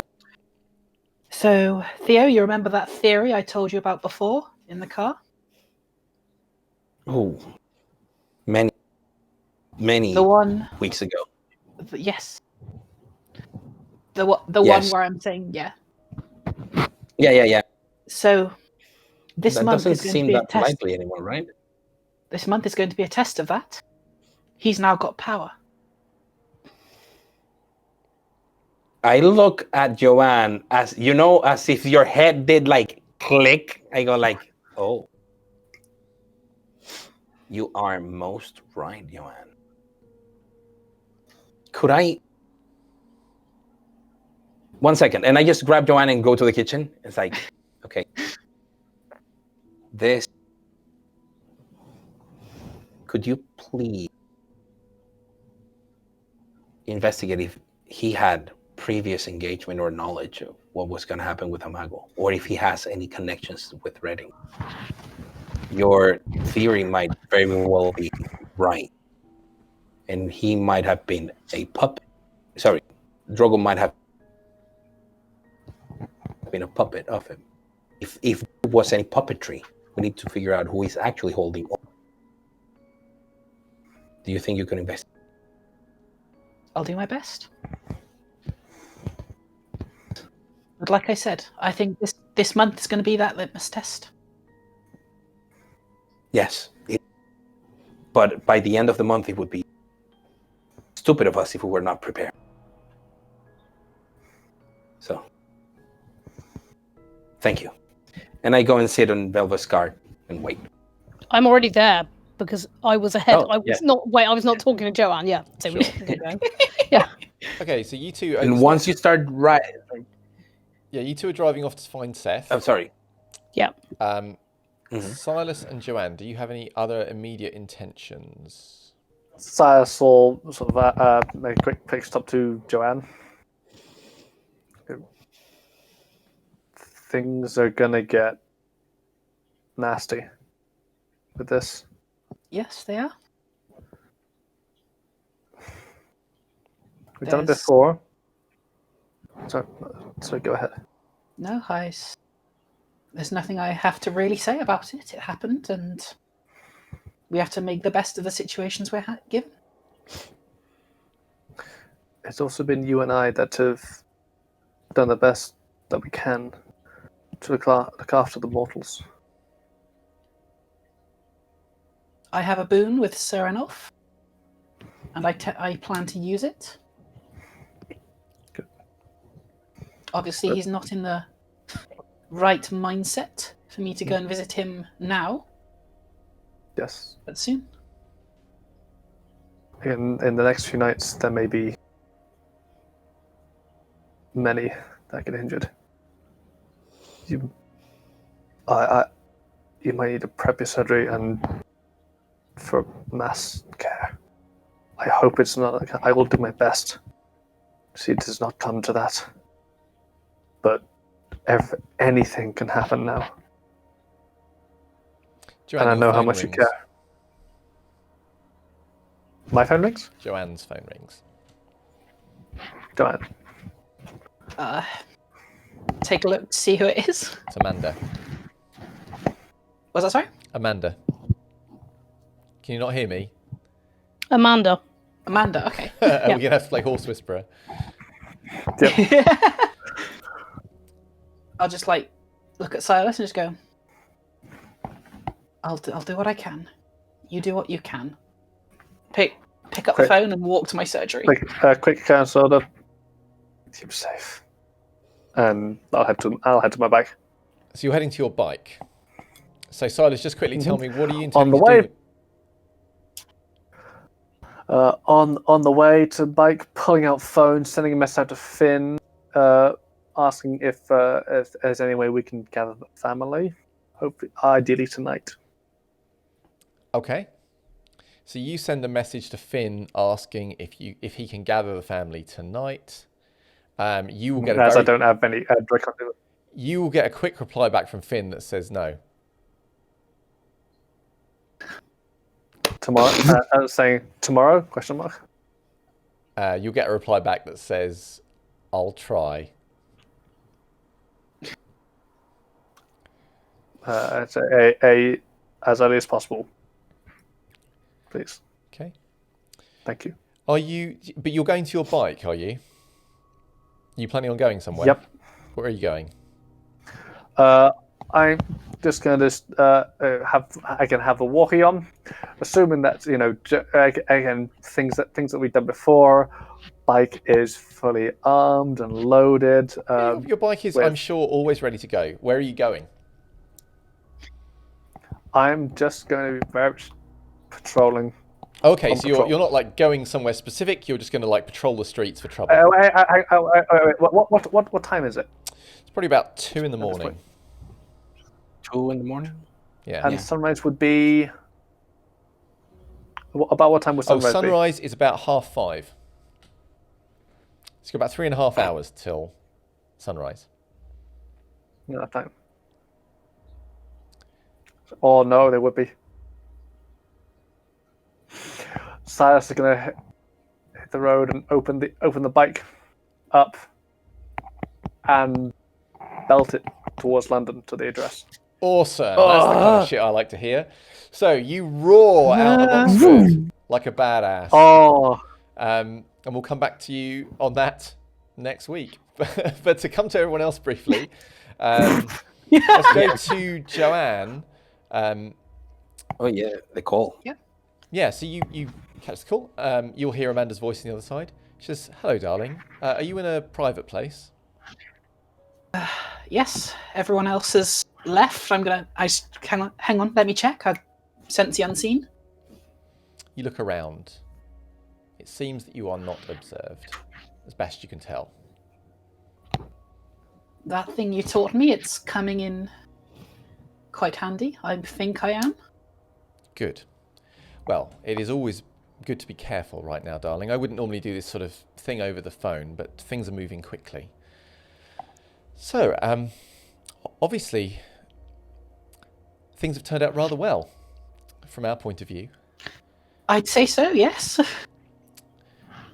That's not to say that we might not have started some fires, but I'm sure they can be put out with the right attention. So I have 2 things. And maybe there'll be some controlled burns going on here. Well, that would be good too. The Prince is very pleased with the services that you've been providing so far, and she would be further pleased if you became aware of anything that might threaten her return, any individuals that should be kept an eye on, and also individuals that you think might be of sane mind who wish to become a part of the new structure. She also would like you to name what you would like as reward for your services so far. For they are,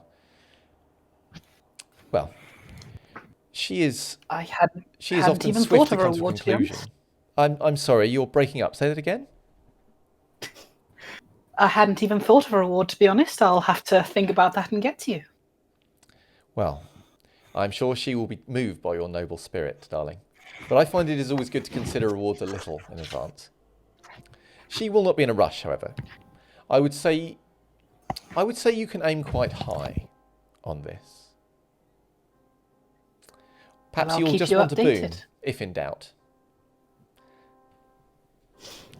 Nevertheless, I was instructed to pass on the prince's gratitude and to say that your services will be rewarded appropriately in the future, and that you should consider what you might like to gain from this situation.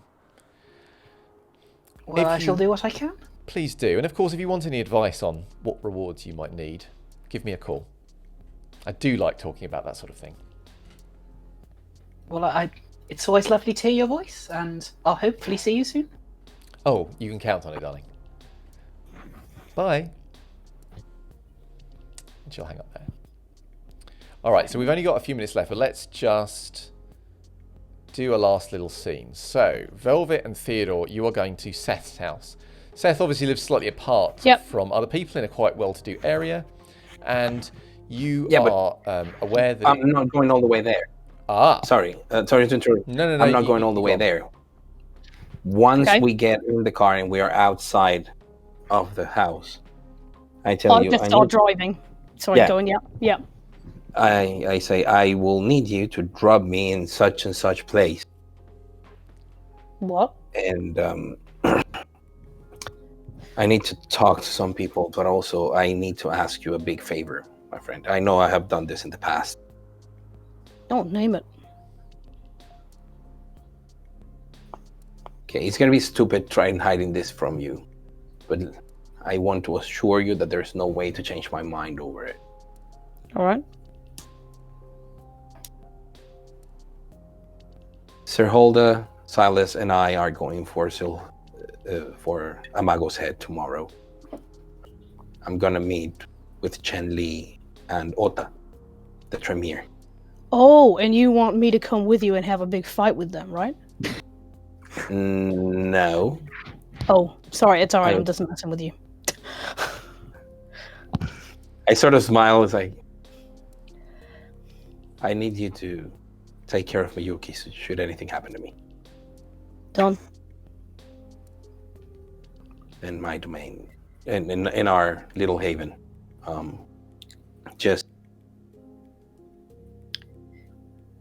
Joanne was very kind in offering help, and I almost asked her to do it because out of all of us, she's the one who understands mortals the most. Her and Silas are always advocating for kind. But Miyuki wouldn't approach her. And if she tried anything, Miyuki would stab her. So I would rather someone she trusts to approach her. If something happens to me, she's going to be violent. You said, so what you're saying is that you want me to tell your probably violent wife that you've passed away if you don't succeed in what you're going to do tomorrow. Yes, sure. Nothing will happen to you because you're she sure? trusts you. Yes, I know this for sure. Also, because I'm going to make sure that even if I die, Naoto comes down with me. Oh, that is very good news indeed. I'm trying to get as many people on my side as necessary. You know, you should... was hurt and damaged. He's really badly injured, and he cannot be allowed time to heal. Also, he's probably making plans to leave Oxfordshire as we speak. He might not even be within the domain right now. You want me to speak to Wallace? Because I'm as certain as I can be that he'd come with you. Anyone who is cross with Amago or the duplicity he pulled is welcome. Right. I got one question for you. You said Miyuki is with Sir William? Yes. Does he know that it's your wish, if you're not here, for her care to fall to me? Because, I mean, I can't argue with him, right? If he refuses and says he'll take care of it, what do you want me to do? Well thought. I will try and talk to him before the night is over. All Or right. first thing tomorrow evening. I think I probably would want to talk before the night is over. I'll say there is a if there is a plan then to ride out, so to speak, tomorrow, I will get hold of Wallace and let him know, and I'm sure he will let Sir Enolf know, or anyone else. I mean, I pointed out to Sir Enolf that seeking vengeance might be something he wanted to do. So let's hope when he's calmed down, he might come with you too. Well, thanks. If you could get the Ventru, any Ventru. I mean, as you well know, they don't listen to me for shit, but I'll do my best. So tell them. But yeah. Well, they don't listen to me either, but tell them that I'm doing it and that I already have people, and then I already asked the Bruja. That might kick them into action. Yep, I'll do that. I'll ask Seth as well. I mean, in point of fact, we might as well channel his energy someplace, right? He's probably going to be very keen, so that makes 4 of us already. Its numbers are looking better. He also he'll do what Wallace tells him. So, thank you, Velvet, for being such a good friend.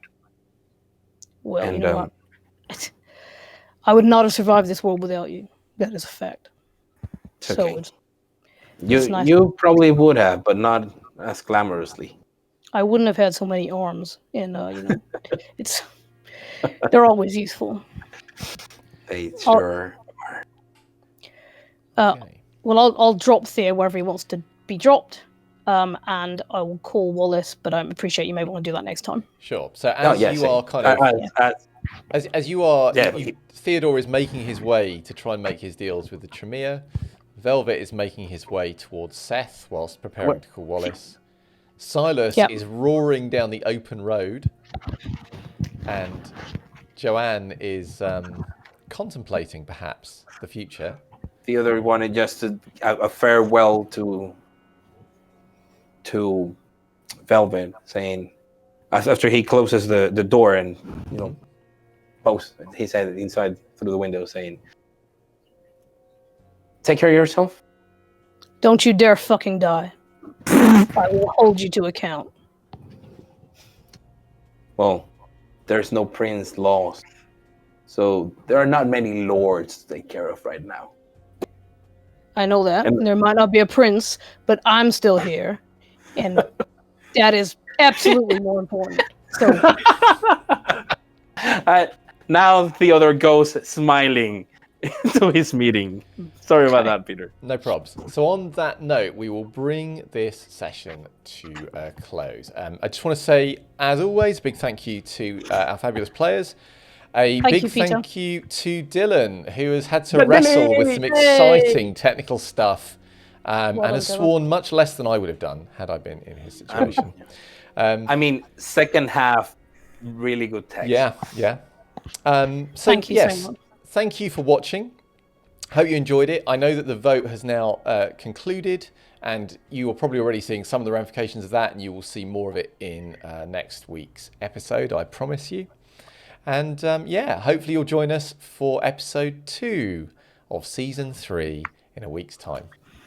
Take care. Keep washing your hands. Bye. Thank you. Bye. Thank you so much. Bye.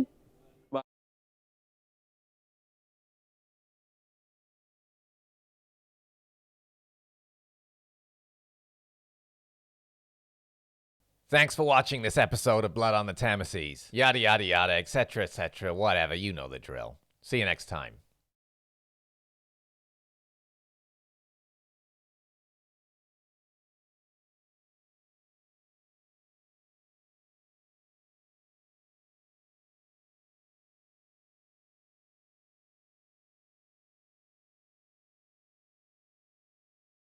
Thanks for watching this episode of Blood